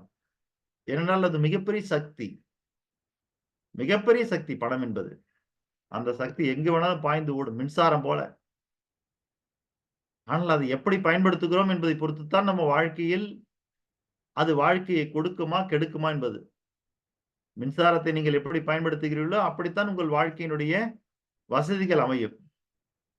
இல்ல, உங்கள் வாழ்க்கையில் இவ்வளவு வசதிகளை ஏற்படுத்தியிருக்கிற அதே மின்சாரத்தை தொட்டால் நம்முடைய உயிரை எடுத்துரும். அவ்வளவு சக்தி வாய்ந்த மின்சாரம். பணமும் அப்படிதான். சரியாக கையாண்டீர்கள் என்றால் உங்களை வாழ்க்கையில் உயர்த்தும். தவறாக கையாண்டீர்கள் என்றால் அதுவே உங்கள் வாழ்க்கையில் உங்களை புதைத்து விடும். அவ்வளவுதான். அது மின்சாரத்தை போல மிகப்பெரிய சக்தி வாய்ந்தது. ஆகவே அப்படி சக்தி வாய்ந்த அந்த பணத்தை நாம் நல்வழியில் ஈட்டுகிறோமா, அல்லது நல்வழியை ஈட்டுவதற்கு சொல்லிக் கொடுக்கின்றோமா? நல்வழியில் ஈட்டுவதற்கான கல்வி முறைகள் இருக்கின்றதா? நல்வழியை ஈட்டுவதற்கான அமைப்புகள் இருக்கின்றதா? அல்லது நல்வழியை ஈட்டுவதற்கான விழிப்புணர்வு இயக்கங்கள் இருக்கின்றதா? யோசித்து பாருங்கள். அதனால்தான் நாம் அறவழியில் பொருள் ஈட்ட வேண்டும், அறவழியில் செயல்பட வேண்டும், அறவழியில் தொழில் செய்ய வேண்டும் என்பதற்காக நம்மால் உருவாக்கப்பட்டதான் பண ஆளுமை விழிப்புணர்வுக்கும். பணம் என்பதை நாம் ஆளுமை செலுத்துவதிலே அது அறவழியில் இருக்க வேண்டும் என்பதற்காகத்தான், ஒன்பொருளாக இருக்க வேண்டும் என்பதற்காகத்தான் இந்த இயக்கம். அதற்காகத்தான் இந்த செல்வந்த கலை என்கிற ஒரு கலை. அது ஒன்பொருள் வழியாகத்தான் செல்வத்தை சேர்க்க வேண்டும், ஒன்பொருள் வழியாகத்தான் ஒரு மனிதனை செல்வந்தனை ஆக்க வேண்டும் என்பதற்காகத்தான் இவ்வளவு பாடுபடுகிறோம். வெறும் பணத்தை மட்டுமே சம்பாதிப்பதாக இருந்தால் அது மிகப்பெரிய என்ன சொல்றது, மாயாஜால மாதிரி. அதை சொல்லி கொடுத்துட்டு போயிட்டே இருக்கலாம், வித்தை காட்டுறது மாதிரி. இது நீங்க கபகபன்னு பணத்தை சம்பாதிச்சிடலாம். இந்த பஞ்சு மிட்டாய் இருக்கு பாருங்க, பஞ்சு மிட்டாய் மிஷின்ல அப்படி சர்க்கரை கொட்டினீங்கன்னா கொஞ்ச நேரத்துல அப்படியே பொசு பொசு பொசு பொசுன்னு பஞ்சு மிட்டாய் உருவாகும் பாருங்க. அந்த மாதிரி உங்க வாழ்க்கையில நீங்க அப்படியே மளமளமளன்னு பணத்தை உருவாக்கிடலாம், பணத்தை மட்டும் உருவாக்குவதாக இருந்தால். ஆனா அப்படி அல்ல. உங்களுக்கு பஞ்சு மிட்டாய்க்கும் சோன்பப்படிக்கும் இருக்கிற வித்தியாசம் என்னதுங்களா? பஞ்சு மிட்டாயில சர்க்கரையை அப்படி போட்டுட்டீங்கன்னா போதும், அனல்ல காமிச்சீங்கன்னா கொஞ்ச நேரத்துல பொசு பொசு பொசு பொசு பொசுன்னு பஞ்சு மிட்டாய் உருவாயிடும். அப்படியும் பணம் பண்ணலாம். ஆனா அந்த பணம் பாத்தீங்கன்னா பாக்குறதுக்கு தான் பெருசா தெரியும், பொசு பொசுன்னு தெரியும். அந்த பஞ்சு மிட்டாய் போட்டு அழுத்தினீங்கன்னா உங்க கைக்குள்ள அடங்கிரும். அப்போ உங்க வாழ்க்கையில அப்படி பொசு பொசு பொசு பொசுன்னு பணத்தை உருவாக்குனீங்கன்னா சில ரொம்ப குறுகிய காலத்தில் ரொம்ப அதிகமான பணத்தை அப்படி பொசு பொசுன்னு உருவாக்கிட்டீங்கன்னா அது திரும்ப எந்த பக்கம் கரைஞ்சு போச்சுன்னே தெரியாது, பஞ்சு மிட்டாய் மாதிரி. ஆனா இதே நீங்க சோம்பப்பொடி எப்படி செய்றாங்கன்னு பாருங்க. அதுவும் சர்க்கரையில தான் பண்றாங்க. அது நல்லா போட்டு பாகா காய்ச்சி அத கயிறா திரிச்சு அந்த கயிறெல்லாம் பஞ்சு பஞ்சா உதுத்து அப்படிதான் சோம்பப்பொடி ரெடி ஆகுது. பெரிய வேலை அது. பெரிய ப்ராசஸ். 2மே சர்க்கரையில இருந்து தான் உருவாகுது. ஆனா நீங்க சோம்பப்பொடி பிடிச்சீங்கன்னா அந்த மாதிரி சின்ன பொருள் ஆகுமான்னு ஆகாது. ஏன்னா ஏற்கனவே அதை என்ன பண்ணிருக்காங்க, ரொம்ப டைட் பண்ணி தான் அதை பஞ்சு போல மாத்தி வச்சுக்காங்க. ஆகவே அந்த மாதிரி நம்ம வாழ்க்கையில ஒரு முறையை உருவாக்கி அந்த முறையிலிருந்து அந்த பணம் ஈட்டப்பட வேண்டும். குபு குபு குபுன்னு பஞ்சு மிட்டாய் மாதிரி பணம் ஈட்டப்பட்டு விட்டது என்றால் அது பஞ்சு மிட்டாய் மாதிரியே காணாம போயிடும். ஆகவே ஒரு முறை வைத்துக் கொள்ள வேண்டும். பணம் ஈட்டுவதற்கென்று ஒரு முறை. இந்த உலகத்தில் சாதித்தவர்கள் யாருமே ஒரு நாளிலோ, ஒரு வாரத்திலோ, ஒரு மாதத்திலோ சாதித்து விடவில்லை. அவர்கள் 10 ஆண்டுகள், 15 ஆண்டுகள், 20 ஆண்டுகள் ஆகித்தான் சாதனை புரிந்தார்கள்.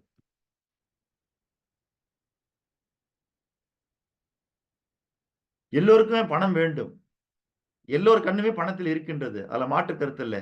ஆனா எல்லோரும் எதிர்பார்ப்பது என்னவென்றால், எளிய வழியில், சுலபமான வழியில், மிக சீக்கிரமாக பணம் வந்து சேர்ந்து விட வேண்டும் என்று.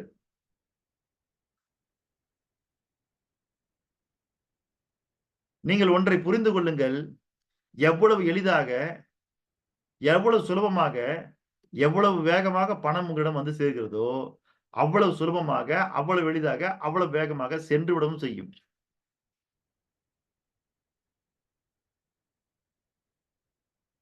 ஆகவே எவ்வளவு நிதானமாக, எவ்வளவு பொறுமையாக, இல்ல எவ்வளவு கால நெடுங்கிலும் உங்களுக்கு பணம் வந்து சேர்கிறதோ, அது உங்களை விட்டு செல்லுவதும் கால நெடுங்கிலும், பொறுமையிலும், நிதானத்திலும் தான் செல்லும்.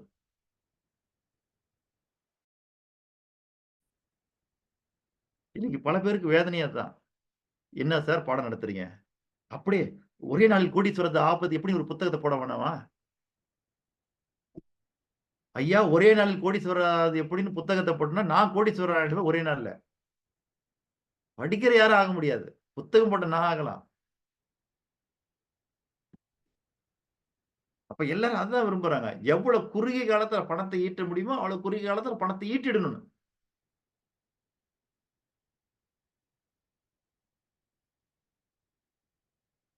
அப்படி பண்ண முடியும். பண்ண முடியும். ஆனா அதுக்கு என்ன பண்ணணும்? உங்களுடைய பெரும் சக்தியை நீங்க கொடுக்கணும். இந்த வெல்டிங் மெஷின் பார்த்திருப்பீங்க. Welding machine.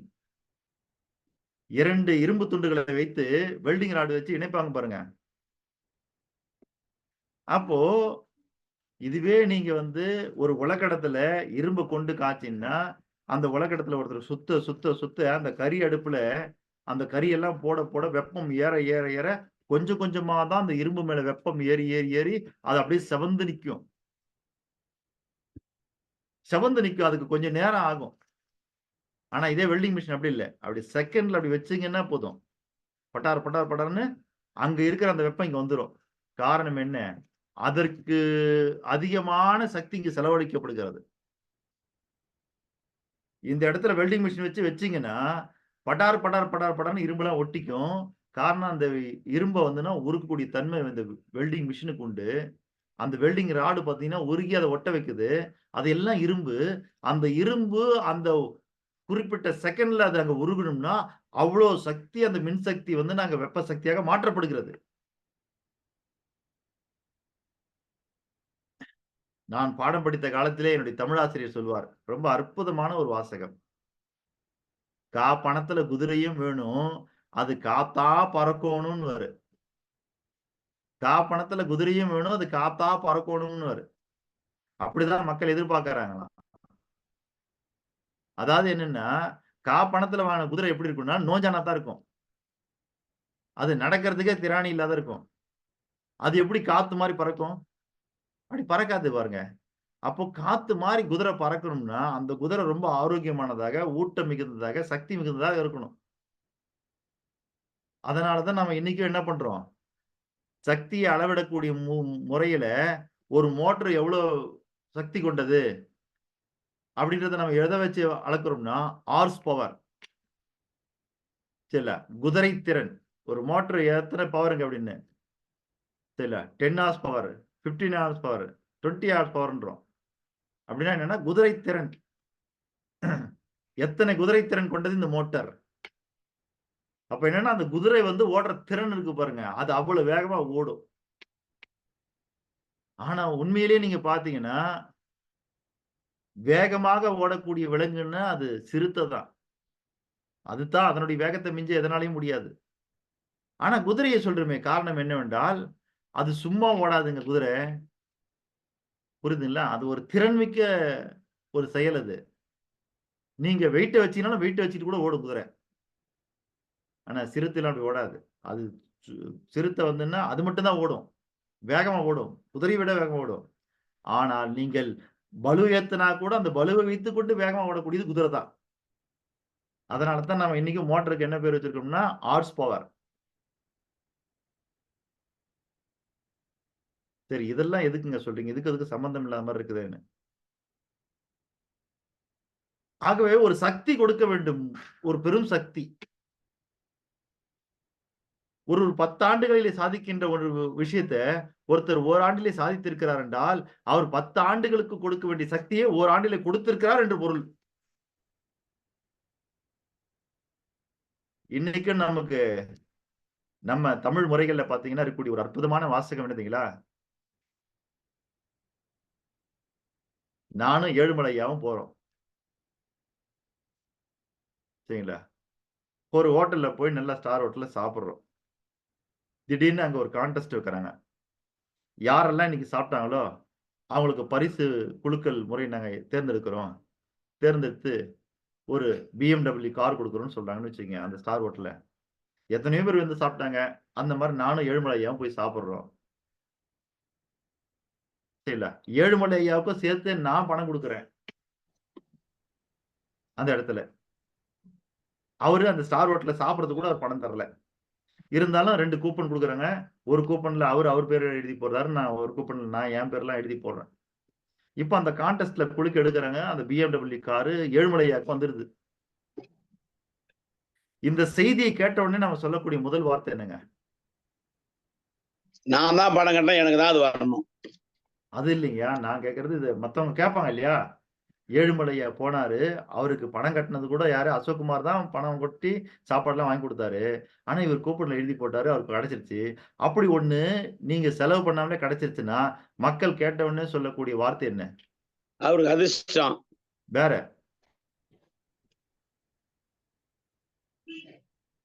வேறங்க? அதிர்ஷ்டம், பிராப்தம் இதெல்லாம் சொல்லுவாங்க. இல்லைங்கயா. அதோட நன்றி சொல்லுவாங்க சார். இல்லைங்கம்மா. அவருக்கு கொடுத்து வச்சுவேன். அது அதிர்ஷ்டம். நன்றிங்க சார். புரியுதுங்களா? கொடுத்து வச்சவருங்க அவர் அப்படின்னு. அப்போ இந்த வார்த்தை நமக்கு என்ன பொருளை விளக்குகிறது என்றால், நீங்கள் இந்த உலகத்திலே கொடுக்காமல் எதையும் பெறவே முடியாது. உங்கள் கண் முன்பாக அவர் இப்பொழுது அதற்கு உண்டான ஒன்றை கொடுக்கவில்லை என்றாலும், அவர் ஏற்கனவே எப்பொழுதோ கொடுத்து வைத்திருப்பது காரணத்தினால்தான் அப்படி ஒரு அதிர்ஷ்டம் வந்து சேரும்போது நம்ம அவர் என்ன சொல்லணும்னா, கொடுத்து வச்சவங்க அப்படின்னு. அப்படின்னா என்ன அர்த்தம்? அது நமக்கு என்ன உணர்த்துகிறது? அவர் இப்ப கொடுக்கல, ஏற்கனவே கொடுத்து வச்சுட்டாருன்னு அர்த்தம். இல்லைன்னா நம்ம என்ன பண்ணுவோம்? கொடுத்து வைக்க போறவருங்கன்னு சொல்லணும். அப்படி சொல்றோமா? கொடுத்து வைக்க போறவர். இனிமேல் தான் கொடுக்க போறான்னு அர்த்தம். இல்ல, கொடுத்து வைத்தவன். சரிங்களா? கடந்த காலம் அது. கொடுத்து கொண்டிருப்பவன் என்பது நிகழ்காலம். கொடுக்க போகிறவர் என்பது வருங்காலம். அப்படி சொல்லல. நாம வந்து கடந்த காலத்தை தான் சொல்றோம். கொடுத்து வைத்தவன் என்று. ஆகவே இந்த உலகத்துல மத்தவங்க கண்ணுக்கு முன்னாடி எது அதிர்ஷ்டமாக தெரிகிறதோ, எது கொடுப்பனையாக தெரிகிறதோ, எது அற்புதமாக தெரிகிறதோ, எது பிராப்தமாக தெரிகிறதோ, அதை நீங்க ஏற்கனவே கொடுத்து வைத்திருந்தால் தான் கிடைக்கும். நாம சொல்லலாம் அது ஒரு அதிர்ஷ்டம்னு. ஆனா அப்படி எந்த அதிர்ஷ்டமும் இந்த உலகத்துல வாய்க்க வேண்டும் என்றால், அப்படி அதிர்ஷ்டம் கிடைப்பதற்கு முன்பாக நீங்கள் எதனும் கொடுத்து வைத்திருக்க வேண்டும் இந்த உலகத்திற்கு.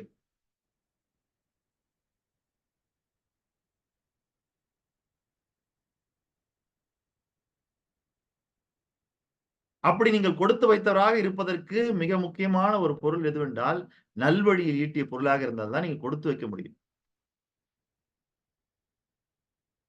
நாமெல்லாம் நினைச்சிட்டு இருக்கிறோம். நம்ம வாழக்கூடிய வாழ்க்கைக்கு நாம இப்போ எதுவா இருந்தாலும் உழைப்புக்கு அப்பப்பவே நமக்கு பே பண்ணணும். இல்ல. இந்த பிரபஞ்சம் உங்கள் மீது ஒரு கணக்கு புத்தகத்தை வைத்திருக்கிறது. நீங்கள் எவ்வளவு நல்வழியில் ஈடுபட்டு கொண்டிருக்கிறீர்கள், எவ்வளவு அறம் சார்ந்து இயங்குகிறீர்கள், எவ்வளவு தர்மம் செய்கிறீர்கள், எவ்வளவு நீதியுடன் நடந்து கொள்கிறீர்கள், எவ்வளவு ஒழுக்க நெறிகளை பின்பற்றுகிறீர்கள் என்றெல்லாம் பார்த்து உங்களுக்குன்னு ஒரு அக்கௌண்ட் வச்சிருக்கு. அந்த அக்கௌண்ட் எழுதிட்டே வரும்.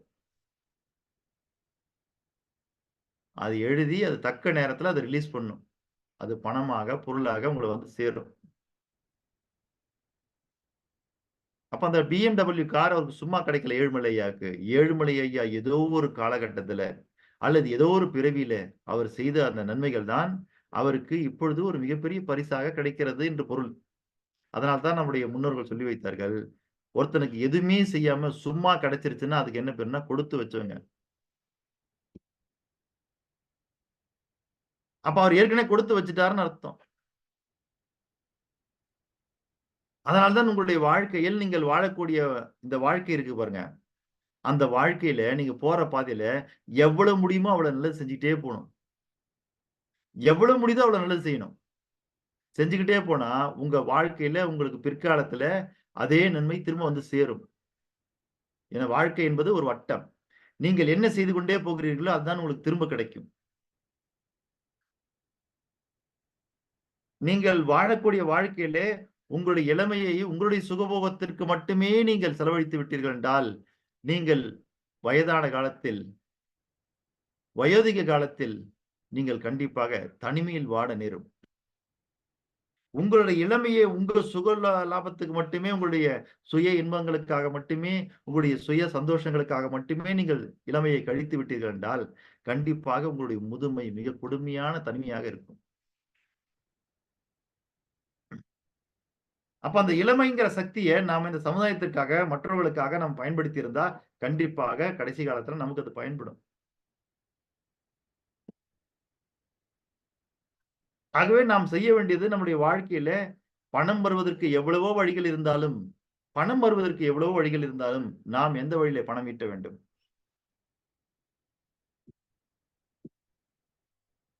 யோசித்து பாருங்கள். நாம் எந்த வழியிலே பணம் ஈட்ட வேண்டும்? நல்வழியில் மட்டும்தான் ஈட்ட வேண்டும். அறவழியில் மட்டும்தான் ஈட்ட வேண்டும். அப்படி அறவழியில் ஈட்டிய பொருளுக்கு பேர் தான் ஒன்பொருள். அப்படி ஒன்பொருளாக நீங்கள் எவ்வளவு சேர்த்தாலும் அது உங்களுக்கு அறத்தையும் இன்பத்தையும் கொண்டு வரும் என்பதை நீங்கள் புரிந்து கொள்ளுங்கள். இது இந்த பிரபஞ்ச லா. இது அறவழியில் வரக்கூடிய பொருள். இது ஒரு ஒழுங்குமுறையிலே ஒரு நல்வழியிலே வரக்கூடிய ஒரு பொருள் உங்களுக்கு அறத்தையும் இன்பத்தையும் கொண்டு வரணும். வள்ளுவர் சும்மா சொல்லல, அது பிரபஞ்ச விதி. அந்த விதிப்படிதான் இந்த பிரபஞ்சம் இயங்கிக் கொண்டிருக்கிறது. அந்த விதிப்படித்தான் நாமும் இயங்கிக் கொண்டிருக்கிறோம். ஏனோ காரணத்தினால் எங்கோ ஏற்பட்ட ஒரு பாதிப்பு, எங்கோ ஏற்பட்ட ஒரு சிக்கல் காரணமாக நம்முடைய மூளைக்குள்ள ஏற்பட்ட ஒரு மாற்றம், ஓஹோ அப்படியெல்லாம் செய்வது கடினம், இப்படி செய்தால் எளிமையாக சென்று விடலாம் என்று நாம் நினைக்கின்றோம். அது மிகப்பெரிய தவறு.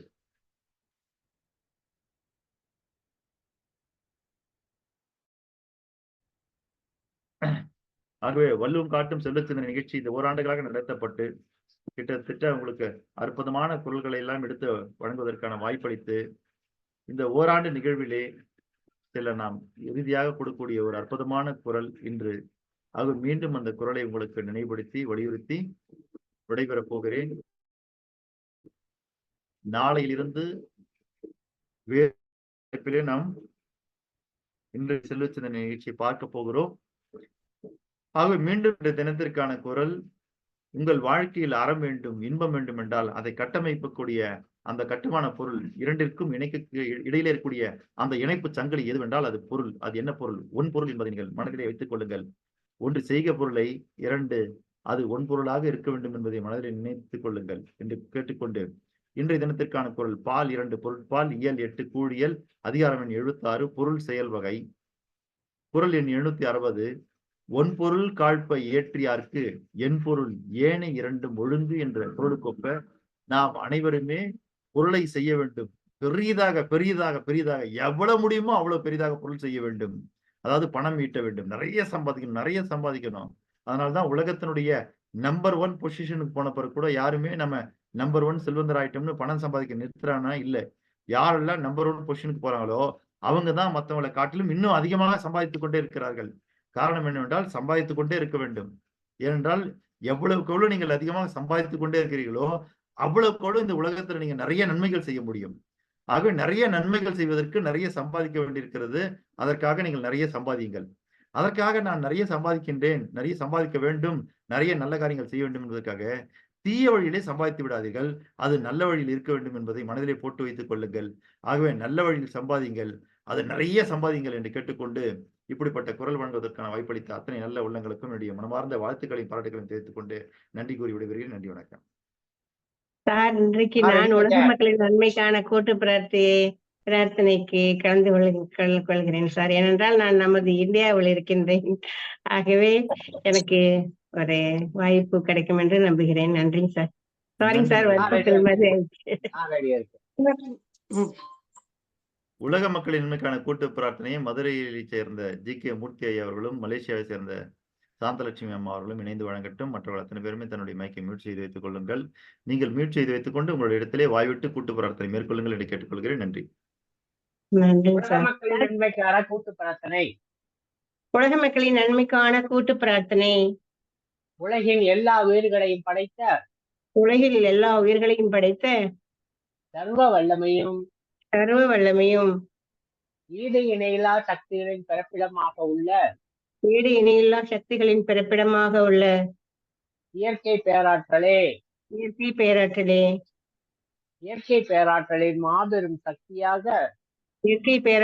மாபெரும் சக்தியாக எங்களின் ஆழ்மன நம்பிக்கையாக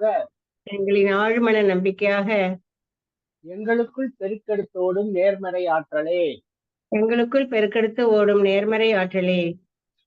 அனுதினமும் உற்சாக ஊற்றாயிருந்து நாங்கள் அனைவரும் சகல ஐஸ்வர்யங்களுடன் ஆனந்தமயமான ஆரோக்கிய வாழ்வினை பெற்று அதிகாரம், ஆளுமை, செல்வாக்கு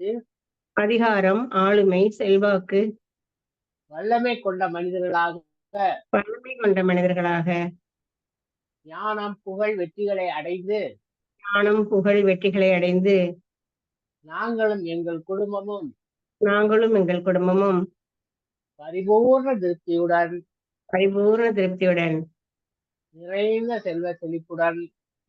செல்வ செழிப்புடன் மிகவும் நிம்மதியான வாழ்வினை வாழ்ந்து வருகிறோம். எங்களுக்கு நிம்மதியான வாழ்வினை அளித்த இயற்கை பேராற்றலின் பெரும் கருணைக்கு எங்களின் மனமார்ந்த நன்றி.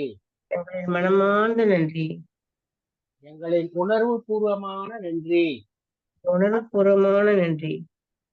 எங்களின் ஆத்மார்த்தமான நன்றி. நன்றி. அனைவருக்கும் நன்றி. வாய்ப்புக்கு நன்றி சார். நன்றி. அனைவருக்கும் நன்றி. வாய்ப்புக்கு நன்றி. நன்றிங்க சார். வாழ்க வளமுடன். உலக மக்களின் நன்மைக்கான கூட்டு பிரார்த்தனை வழங்கிய மதுரையை சேர்ந்த ஜி.கே. மூர்த்தி ஐயா அவர்களுக்கும் மலேசியாவை சேர்ந்த செல்வந்தர் சாந்தலட்சுமி அம்மா அவர்களுக்கும் நம் அனைவரின் சார்பாக நன்றிகளை தெரிவித்துக் கொள்வோம். அடுத்ததாக சின்ன ஒரு வேண்டுகோளுங்க சார், நான் கேட்டுக்கொள்ள விரும்புறேன். என்னோட அங்கிள் கொஞ்சம் உடம்பு முடியாம ஹாஸ்பிட்டல்ல இருக்காங்க. போயிட்டு டிஸ்சார்ஜ் பண்ணிட்டு வந்தாங்க. மறுபடியும் இன்னைக்கு போயிருக்காங்க. அவங்க அவங்களோட உடல் நலம் பெற நாம் குழுவினர் அனைவரும் கண்டிப்பாக பிரார்த்தனை செய்யலாங்கம்மா. சார். நன்றிங்க சார். எல்லா உயிர்களும் இன்புற்றிருக்க வேண்டும் பராபரமே. ஆகவே கண்டிப்பாக உங்களுடைய அங்கிள் உடல்நலம் தேறி உங்களுடன் வருவார் என்பதற்காக நம்முடைய குழு அத்தனை பேருமே சேர்ந்து நம்ம பிரார்த்தனை செய்து கொள்வோம். சரி, இன்றைய குரல் குறித்து கருத்து தெரிவிப்பதற்கு முன்பாக நாளையில் இருந்து நாம் என்ன நிகழ்ச்சி நடத்தலாம், நாளையிலிருந்து என்ன தலைப்பில் இதை வழங்கலாம் என்று யாராவது சொல்ல முடியுமா?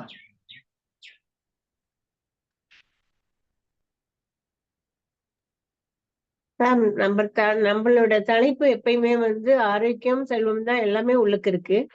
அது சார் நல்லா சொல்லுவீங்க. அதனால நம்ம இப்போ செய்ய போறதும் ஆரோக்கியத்தை பற்றி தான். அதாவது மகிழ்ச்சி முக்கியமா இருக்குன்னு நம்ம அன்னைக்கு தெரிஞ்சிட்டோம். அதே மாதிரி நம்மளுக்கு நம்மளோட உடம்பு நம்ம ஆரோக்கியமா வச்சுட்டா எல்லாத்துக்கும் நல்லது. அது பாரவழி பத்தி நம்ம பேசிட்டு இருப்போம். நீங்க அதுல இடையில சொல்லுவீங்க. அதை பத்தி ஏதாவது ஒரு நல்ல ஒரு தலைப்பு கொடுக்கலாங்க சார். நன்றி சார். யாராவது ஒரு நல்ல தலைப்பு கொடுங்களேன்.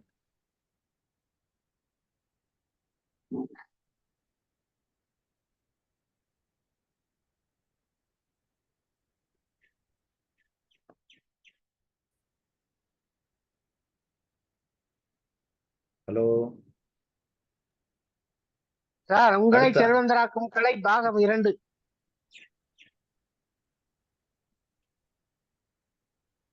இது புத்தக தலைப்புங்க ஐயா.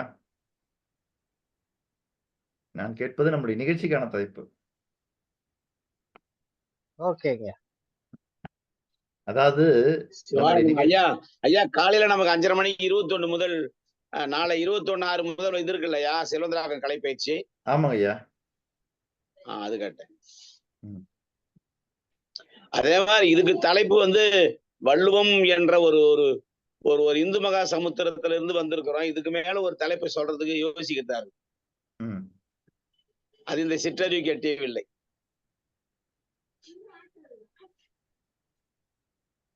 யாருக்கும் தோணலையா? தோணல, எனக்கு தோணல. சரிங்க. நாளையிலிருந்து இந்த நிகழ்ச்சி எந்த தலைப்பில் நடத்தப்பட போகிறது என்பதை சொல்லிவிடலாமா? அறிவிச்சிடலாங்களா? சொல்லுங்க. அவளோட காத்திருக்கோம். அறிவித்தால் சிறப்பு. சரி, நாளையிலிருந்து இன்றைய செல்வ சிந்தனை நிகழ்ச்சியினுடைய சிந்தனைக்குரிய அந்த தலைப்பு என்னவென்றால், உருப்பொருள்களை உருவாக்கும் வல்லமை கொண்ட கருப்பொருள்கள். உருப்பொருள்களை உருவாக்கும் வல்லமை கொண்ட கருப்பொருள்கள். ஓகே சார், நல்லாதான் சார் இருக்கு. நல்ல ஒரு தலைப்புங்க சார். நன்றிங்க சார். உருப்பொருள்களை உருவாக்கும் வல்லமை கொண்ட கருப்பொருட்கள். ஆமாங்கய்யா, உருப்பொருள்களை உருவாக்கும் வல்லமை கொண்ட கருப்பொருள்கள். ஏன்னா நம்முடைய பார்வையெல்லாம் உருப்பொருள் மீது தானே இருக்கின்றது. ஆகவே நம்ம வாழ்க்கைக்கு உருப்பொருள்கள் வழியாகத்தான் நாம் எல்லாவற்றையும் செயல்படுத்தி ஆக வேண்டும். அதுல மாற்று கருத்தே இல்லை. உருப்பொருள்கள் வேணும். உருப்பொருள்களை வைத்துதான் நாம் வாழ முடியும். ஏனென்றால் கருப்பொருள்களை வைத்து நீங்கள் தனியாக வாழ முடியாது. அது தனித்து இருக்காது இல்ல. அப்ப அந்த கருப்பொருள் எல்லாம் தாங்கி இருக்கிறதுக்கு ஒரு உருப்பொருள் வேணும். அப்படி ஒரு செல்வந்தர் ஆவதற்கு அவருடைய செல்வ சிந்தனையில் வர வேண்டிய கருப்பொருள்கள் என்னென்ன, என்னென்ன கருப்பொருள்களை வைத்து அவருடைய வாழ்க்கையை உருப்பொருளாக மாற்றிக்கொள்ள முடியும், என்னென்ன கருப்பொருட்கள் அவருடைய வாழ்க்கைக்கு தேவையான உருப்பொருளாக மாறும் என்பதற்கான 365 நாட்களுக்கு தேவையான 365 கருப்பொருள்களை நாம் இங்கே உருப்பொருள்களை உருவாக்கும் வல்லமை கொண்ட கருப்பொருள்கள் என்ற தலைப்பிலே நாம் வழங்கப் போகிறோம். வழங்கலாமா? வரவேற்கிறோம், வரவேற்கிறோம், வரவேற்கிறோம், மகிழ்ச்சியோடு வரவேற்கிறோம். நன்றி, நன்றிங்க. யாராவது ஒரு 3 பேர் அந்த தலைப்பு சொல்லுங்க. நமது குழுவினர் அனைவருமே பதில் சொல்லலாமே. நன்றிங்க சார். உருப்பொருளை உருவாக்கும் கருப்பொருட்கள்.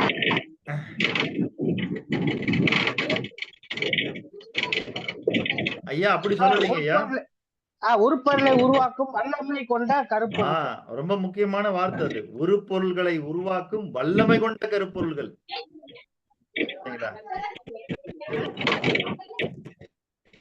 யார்கிட்ட இருந்தா உருட்டு சத்தம் கேட்டுக்கிட்டே இருக்குது. அது யார்கிட்ட இருந்தா தெரியல. அது உருளும் பொருள், உருப்பொருள் சத்தம் கிடைக்கிறது. உருப்பொருள். நன்றி, நன்றி ஐயா. சரி, நாளை முதல் நாம் வழங்கக்கூடிய இன்றைய செல்வ சிந்தனையினுடைய தலைப்பு உருப்பொருள்களை உருவாக்கும் வல்லமை கொண்ட கருப்பொருள்கள். உருப்பொருள்களை உருவாக்கும் வல்லமை கொண்ட கருப்பொருள்கள், உருப்பொருள்களை உருவாக்கும் வல்லமை கொண்ட கருப்பொருள்கள் என்பதை தலைப்பாக உங்களுக்கு அறிவித்து இன்றைய குரலின் கருத்துக்களை கேட்போம். அதற்காக காத்து கொண்டிருக்கிறார் ஈரோட்டைச் சேர்ந்த, ஈரோடு ஆரன்புதூரை சேர்ந்த வெற்றி திலகம்மா. வாருங்கம்மா. சரி, இந்த தலைப்பு குறித்து ஏதாவது கருத்து இருக்குதா? இதை மாற்றலாமா, இன்னும் மெழுகேற்றலாமா, இல்ல இன்னும் மாற்றி அமைக்கலாமா? இதுவே அருமையாத்தான் இருக்கு. அருமையாக இருக்கிறது. நன்றி, நன்றி. ஃபர்ஸ்ட் இம்ப்ரஷன் பெஸ்ட் இம்ப்ரஷன் சொன்ன மாதிரி இந்த தலைப்பு சிறப்பான தலைப்பு ஐயா. நன்றி, நன்றி, நன்றி ஐயா. உருப்பொருட்களை உருவாக்கும் வல்லமை கொண்ட கருப்பொருட்கள். சிறப்பான தலைப்பு. நன்றி நன்றி நன்றிங்கய்யா. வெற்றி தரங்கம்மா, நீங்க கொடுங்கம்மா இன்றைய குரல் குறித்து உங்களுடைய கருத்து. அனைவருக்கும் இனிய காலை செல்வ வணக்கம். இன்றைய காலை பொழுதினில் வள்ளுவம் காட்டும் செல்வ சிந்தனையில் நாம் வாழ்ப்ப இயற்றியார்க்கு பொருள் ஏனை இரண்டும் ஒழுங்கு. ஆறு கடல் என்னும் இரு புனலுக்கு வளைந்தோங்கும் நீண்ட மலைத்துடரும் வரும் புனலும் மலையாம். இவை இரண்டுமே இயற்கைக்கு அரணாக உள்ளது. அதைப்போல் மனிதனுக்கு அரணாக அவனை காத்து நிற்பது அறம். அறத்தின்படி நடப்பவனால் நல்வழியில் எளிமையான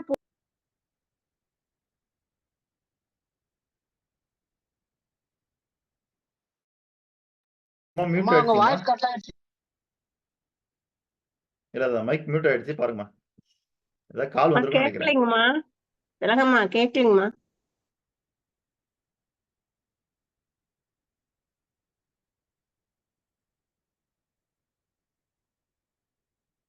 தவிர வேறொன்றும் இல்லை.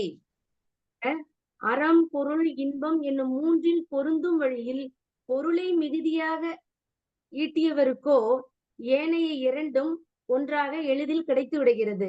ஆக செல்வந்தராகிய நாம் அன்பால், பண்பால், உண்பால், என்பால், உயர்வால் நல்வழியில் உயர்ந்தோராய் வாழ வேண்டும் என்று கூறி வாய்ப்புக்கு நன்றி கூறி விடைபெறுகிறேன். நன்றி, வணக்கம் ஐயா. நன்றி நன்றி நன்றிங்கம்மா. மிக அருமையாக கவிதையாக வடித்து கொடுத்து விட்டீர்கள். அன்பால், பண்பால், உண்பால், என்பால் என்று. ஆகவே நீங்கள் குரலுக்கேற்ற வெண்பால் கொடுத்தீர்கள். மிகச் சிறப்பு. முப்பாலா இருந்த திருக்குறளுக்கு ஐம்பால் தந்த அம்மையே வாழ்க. நன்றி ஐயா, நன்றி. அடுத்த கருத்தாளர் யார்?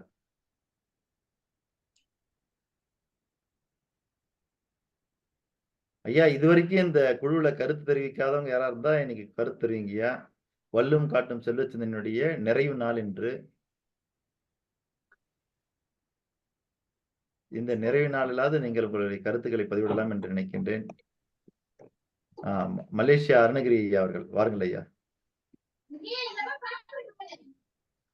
அனைவருக்கும் இனிய செல்வ வணக்கம்.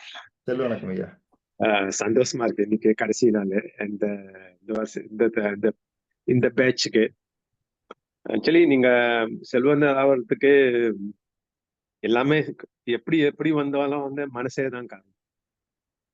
உங்களோட தாட் உங்களோட தாட்டு தான் சொல்லணும். ஏன்னா எதுவுமே உங்க தாட்ல இருந்து தான், உங்களோட மனசுல இருந்து தான் வருது பாருங்க. உங்களோட மனசு, அதாவது செல்வந்தர்னா உங்களோட மனசுக்குள்ள என்ன இருக்குன்னு அதுலயே தெரிஞ்சிடும். அவங்களோட அடுத்ததுதான் அந்த செயல். சோ உங்க தாட்ல இருந்து என்ன வருதோ அதுதான் அவுட்புட்டா கிடைக்கும். என்னை பொறுத்தவரலாம் அவங்க எப்படி அந்த செயலாக்கம் பண்றாங்கன்னு பாக்கணும். அதனால பொருள் செய்யணும்னு சொன்னீங்க, அந்த செயலாக்கம், உங்களோட செயல், அந்த செயல் நம்ம எல்லாரும் மனித குலத்தை பிறந்தவங்க பாருங்க. அந்த 6 அறிவு 7 அறிவுன்னு வந்தாச்சுல்ல, அந்த அறிவு அந்த விஷயத்துல நம்மளுக்கு கொஞ்சம் சிந்தனை கொஞ்சம் கூடுதலா இருக்கும். எது செய்யலாம் எது செய்யக்கூடாதுன்னு நம்மளுக்கு அந்த மிருகத்துக்கு அது தெரியாத ஸ்ட்ரைட் போட்டா ஃபைட் பண்ணிடும். நம்மளுக்கு மாத்திரம்தான் அந்த கடவுள் நல்ல ஒரு சிந்தனை அறிவு கொடுத்துட்டா இருப்பாங்க. அப்போ நீங்க என்ன அந்த செல்வந்தர் ஆகிறதுக்கு எந்தெந்த துறையிலயோ எந்தெந்த பாதையிலயோ நீங்க போயிட்டு இருக்கப்ப எது நீங்க சரியா படுதோ அதை நீங்க செஞ்சு போனீங்கன்னா நீங்க கடைசி வரலும் அந்த பாதைய முற்றி நிலைய அடைய முடியும். இல்லைன்னா சித்தமன்னா சொன்ன மாதிரி அந்த காசுக்கு பேராசைப்பட்டு இவ்வளவு கொடுப்பான் அவ்வளவு கொடுப்பான்னு சொல்லி அந்த மாதிரி நிறைய வரும், கண்டிப்பா வரும். ஏன்னா இந்த தொடக்கம் இன்னைக்கோ நேத்துன்னு அந்த பயணம் இல்லை பாருங்க. நீங்க என்னைக்கு ஆரம்பிச்சீங்களோ அவங்க பாக்கெட்டுக்கு காசு வர ஆரம்பிச்சுட்டாலுமே தெரிஞ்சிடும் இப்படியும் காசு செய்யலாமா, அப்படி செய்யலாமா, அப்படி செய்யலாமான்னு பல சிந்தனை உங்களுக்கு வரும் பாருங்க. அதனால உங்க தாட் தான் எல்லாமே முக்காசு உங்க தாட்ல இருந்தா ஆரம்பிக்குது பாருங்க. நீங்க அந்த தாட் நல்லா கிளீனா வச்சுக்கிட்டீங்கன்னா நீங்க கடைசி வரலும் அந்த கஸ்டமருங்களை தற்காத்துக்கலாம். இல்லைன்னா வந்து நீங்க ஒரு நாளைக்கு எல்லா கஸ்டமரும் கொடுத்த கஸ்டமர் எல்லாத்தையும் நீங்க இழந்துட்டு எங்க வந்தீங்களோ அதே பாதிக்கு திரும்பி அதே இடத்துக்கு திரும்பி போயிருவீங்க. அது சொல்லி இந்த உரையை முடிச்சுக்கணும். நன்றி, வணக்கம் சார். நன்றி நன்றி நன்றிங்க, மிக்க நன்றிங்க. அடுத்த கருத்தாளர் யார்? சி ஏழுமலை ஐயா அவர்கள், மதுராந்தகம். வாருங்கள் ஐயா.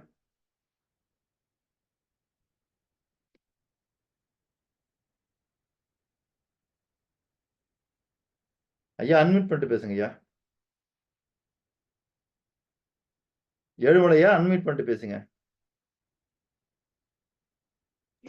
சிவாய நம மற்றும் செல்வ சிந்தனை இந்த இணையதள வகுப்பிலே தன்னை ஈடுபடுத்திக் கொண்டு பயன்பெற்று வருகிற அனைத்து செல்வந்தர்களுக்கும் செல்வ சிந்தனையாளருக்கும் என மனமார்ந்த நன்றியையும் வாழ்த்துக்களையும் இன்று உரித்தாகிற வாய்ப்பை இந்த பிரபஞ்சமும் அதிர்வலைகள் அசோக்குமார் ஐயாவும் தந்திருக்கிறார்கள்.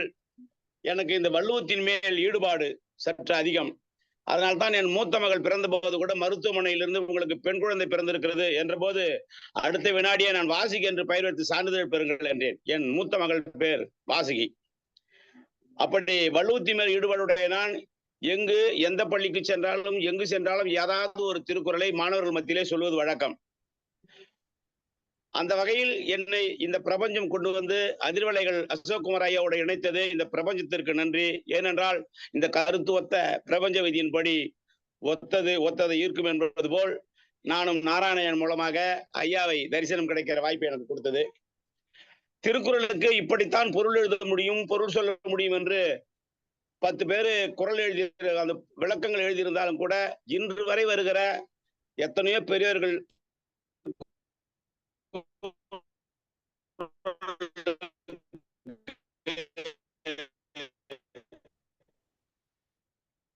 ஏழுமலையா வீடியோ ஆஃப் பண்ணிட்டு ஆடியோ மட்டும் வாங்க.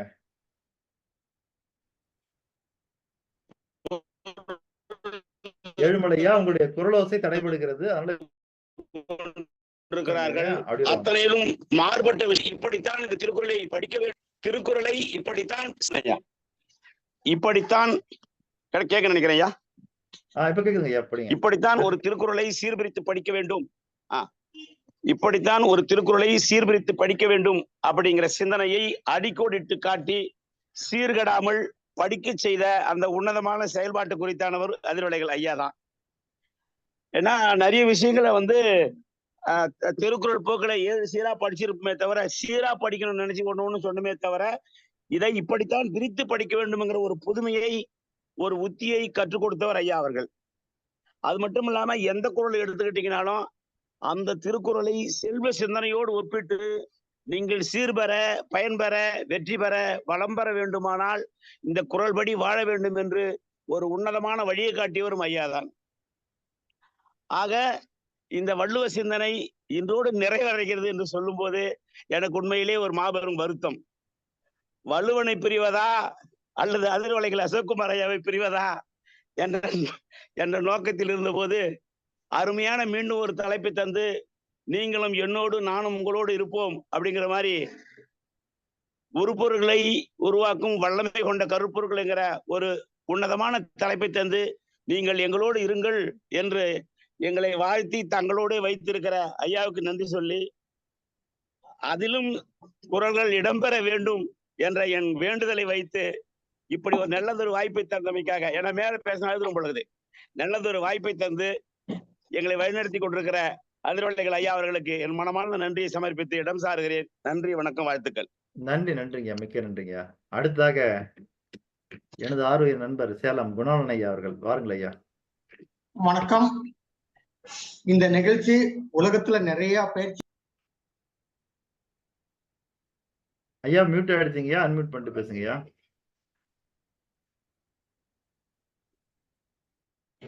குணாளன் ஐயா மியூட்ல இருக்குது.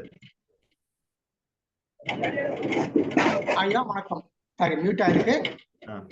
உலகத்துல எத்தனையோ ஜூம் நிகழ்ச்சி போயிட்டு இருக்கு, யூடியூப் நிகழ்ச்சி போயிட்டு இருக்கு.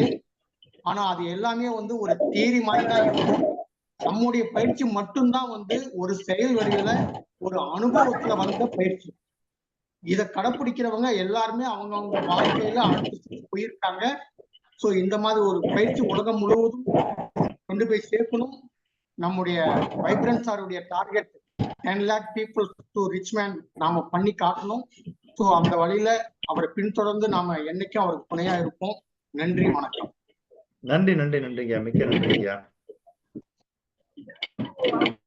அடுத்த கருத்தாளர் மதுரையை சேர்ந்த செல்வந்தர் ஜி.கே. மூர்த்தி ஐயா அவர்கள். வணக்கம். யாரோ மைக்க கொஞ்சம் ஆஃப் பண்ணுங்க. மைக் தேவையெல்லாம் போய் ஹலோ ஹலோ. ஆமாங்க சார், எல்லாருமே மைக் ஆஃப் பண்ணுங்க. ஐயா யோகானந்தம் ஐயா, நீங்க மியூட் பண்ணுங்க.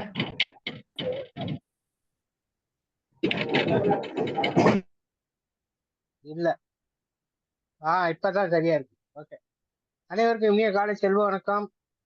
நான் கூட இந்த வள்ளுவம் காட்டு செல்வ நிகழ்ச்சியில முத்தாய்ப்பா வந்து ஒரு பட்டிமன்றம் வைக்கலாம் அப்படின்னு நம்ம நிகழ்ச்சியிலேயே குறிப்பிட்டு இருந்தேன். அன்னைக்கு அவங்களால பண்ண முடியாம போச்சு. இப்ப வந்துட்டு இந்த நம்ம அப்படி வச்சுக்கிறதா ஒரு கெஸ் பண்ணிக்குவோம். வள்ளுவத்துக்கு மிகவும் சிறப்பு சேர்ப்பது எது? அறத்துப்பாலா, பொருட்பாலா, காமத்துப்பாலா அப்படின்னு ஒரு நிகழ்ச்சி வச்சா என்னோட இது வந்து பொருள்பால் தான். அதுக்கு முத்தாய்ப்பா இந்த குறள் வந்து ரொம்ப ஆப்டா இருக்கும்னு நினைக்கிறேன். உன் பொருள் காழ்ப்ப இயற்றியார், என் பொருள் ஏனை இரண்டும் ஒருங்கு, அறம் பொருள் இன்பம் என்னும் மூன்றினில் பொருந்தும் வழியில் பொருளை மிகுதியாக ஈட்டியவர்களுக்கு ஏனைய இரண்டும் ஒன்றாகவே எளிதில் வந்து சேரும். அறத்துக்கும் இன்பத்துக்கும் இடையில செங்கல் கட்டடம் கட்டுறோம்னா இடையில பைண்டிங் சிமெண்ட் வச்சு பூசுற மாதிரி அந்த பொருள் வந்து இருக்கும் அப்படின்னு மிக அருமையா விளக்குன கசாக் சாருக்கு நன்றி. வாய்ப்புக்கு நன்றி. நன்றி நன்றி நன்றி ஐயா, மிக்க நன்றி ஐயா. அடுத்த கருத்தாளர் தஞ்சாவூரை சேர்ந்த யோகானந்தம் ஐயா அவர்கள்.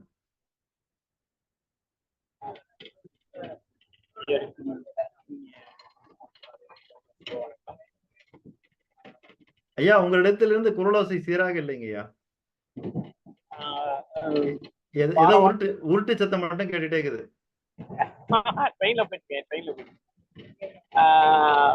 சரிங்கய்யா. பாரவான்ல வந்து எல்லாமே எல்லாம் இருக்கு, வரிகள்ல எல்லாம் சொல்லுவாங்க. நான் அதுல வந்து ஐயா யோகானந்தம் ஐயா, முடிஞ்சனா நீங்க குரல் பதிவை நம்ம குழுல போடுங்க ஐயா. சரிங்க சரிங்க. சவுண்ட் ஒரே தான் இருக்கு. அதான் சீரா இல்ல, அதனால நீங்க ஓடுற ட்ரெயின்ல ஏறாம உருட்டுற ட்ரெயின்ல ஏறிட்டீங்கன்னு நினைக்கிறேன். அதனாலதான் உருட்டு சத்தமா வந்துட்டு இருக்குது. அதனால நீங்க தனியா குரல் பதிவு போடுங்கய்யா. நன்றிங்க, நன்றி. சரி, வேற யாராவது கருத்துக்கு ஒரு விரும்புகிறீங்களா? செல்வந்தர் சாந்தலட்சுமி அம்மா அவர்கள், வாருங்கம்மா. வணக்கம் சார், அனைவருக்கும் வணக்கம். இன்று குரல் வந்து எனக்கு என்னோட ஃபீலிங் எப்படின்னா எனக்கு உணர முடிகிறது. 3 பாடல்களாகிய முப்பாலையும் இன்று ஒரே குரலாக வடித்து எங்களுக்கு 1330 நாட்களையும் கடந்து வந்த ஒரு உணர்வை ஏற்படுத்தினீர்கள். மிக்க நன்றிங்க சார். வாய்ப்புக்கு நன்றி. அடுத்தவருக்கு இடம் கொடுப்போம். வாழ்க வளமுடன், வெற்றி நிச்சயம். நன்றி. உங்கள் எல்லோரும் முன்பும் நான் ஒரு வேண்டுகோள் வைக்கலாம் என்று நினைக்கின்றேன். என்னங்க சார்?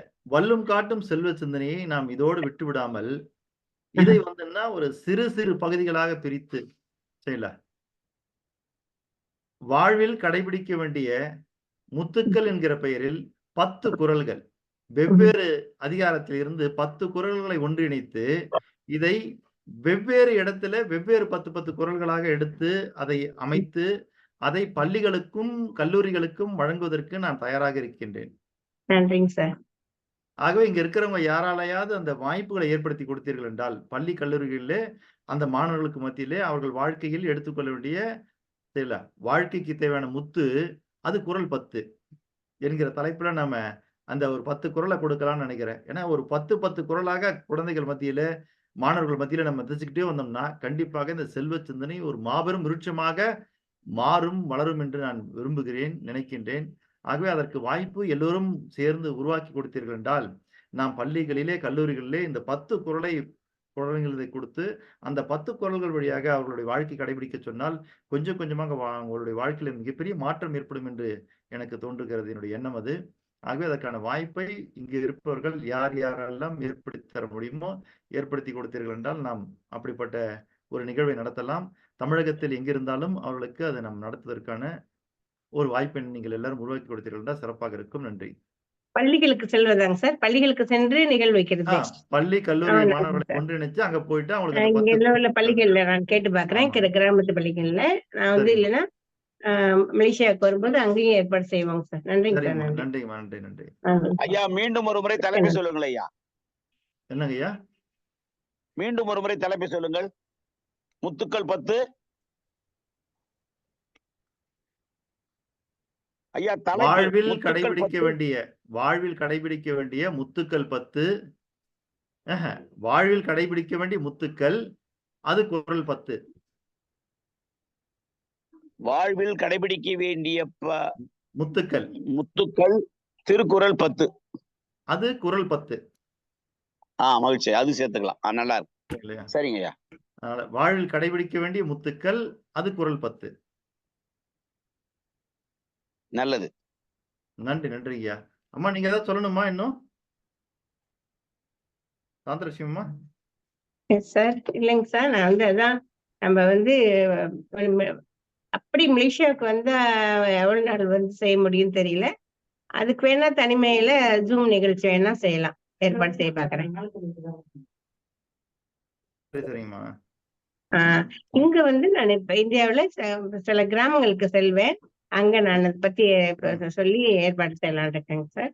நன்றிங்கம்மா. சிறப்பு. வேற ஏதாவது கருத்து சொல்லணுமாம்மா நீங்க? கருத்து நிறைய இருக்குங்க சார். அதான் இன்றைக்கு வந்து எல்லா குரலுக்கும் சேர்த்து நீங்க வந்து எனக்கு நம்மளுக்கு வந்து சொன்னீங்க. அதோட இல்லாம வந்து நிறைய ஒரு அர்த்தங்கள் சொன்னீங்க, பல தகவலை கொடுத்து எங்களுக்கு சிறப்பு செஞ்சுட்டீங்க சார். நன்றிங்க சார். பெட்டியை இணைத்து செல்வதிலிருந்து பொருள் பாடுகின்ற அந்த 3 பால்களை அடக்கிய குரலையும் நன்றாக இன்றைக்கு மிக சிறப்பாக எங்களுக்கு எடுத்து வைத்தீர்கள். நன்றிங்க சார். நன்றிங்கம்மா. ஆக வள்ளுவம் காட்டும் செல்வ சிந்தனையில் இன்று நான் உதித்த முத்துக்களை எல்லாம் எடுத்து கோர்த்து வழங்குவதற்காக சேலம் ஆரூர் நண்பர் டி.கே. வடிவேலையா அவர்கள், நங்கவழியைச் சேர்ந்த டி.கே. வடிவேலையா அவர்கள் அந்த முத்துக்களை எல்லாம் மாலைகளாக கோர்த்து கொடுப்பதற்கு தயாராக இருக்கிறார். ஆக நிறைவுரையாற்றுவதற்காக வாருங்கள் ஐயா. சேலம் நங்கவழியைச் சேர்ந்த டி.கே. வடிவேலையா அவர்கள். அனைவருக்கும் இனிய காலை செல்வ வணக்கம். ஒரு சிறப்பான நாள், இனிய நாள். இன்றைக்கு வைப்ரன்ட் சார் நம்ம கொடுத்திருக்கக்கூடிய குறள் என்பது மிக சிறப்பானது, உன்னதமானது. ஒவ்வொருவரும் வாழ்க்கையில் கடைபிடிக்க வேண்டிய மிக முக்கியமான குறள் அப்படிங்கிறதுனால்தான் ஒரு நிறைவான குறள் அப்படிங்கிறத சொன்னார் நமக்கு. நிச்சயமா நம்ம எல்லாருமே ஆளுக்கு ஒரு குறள் சொன்னோம்.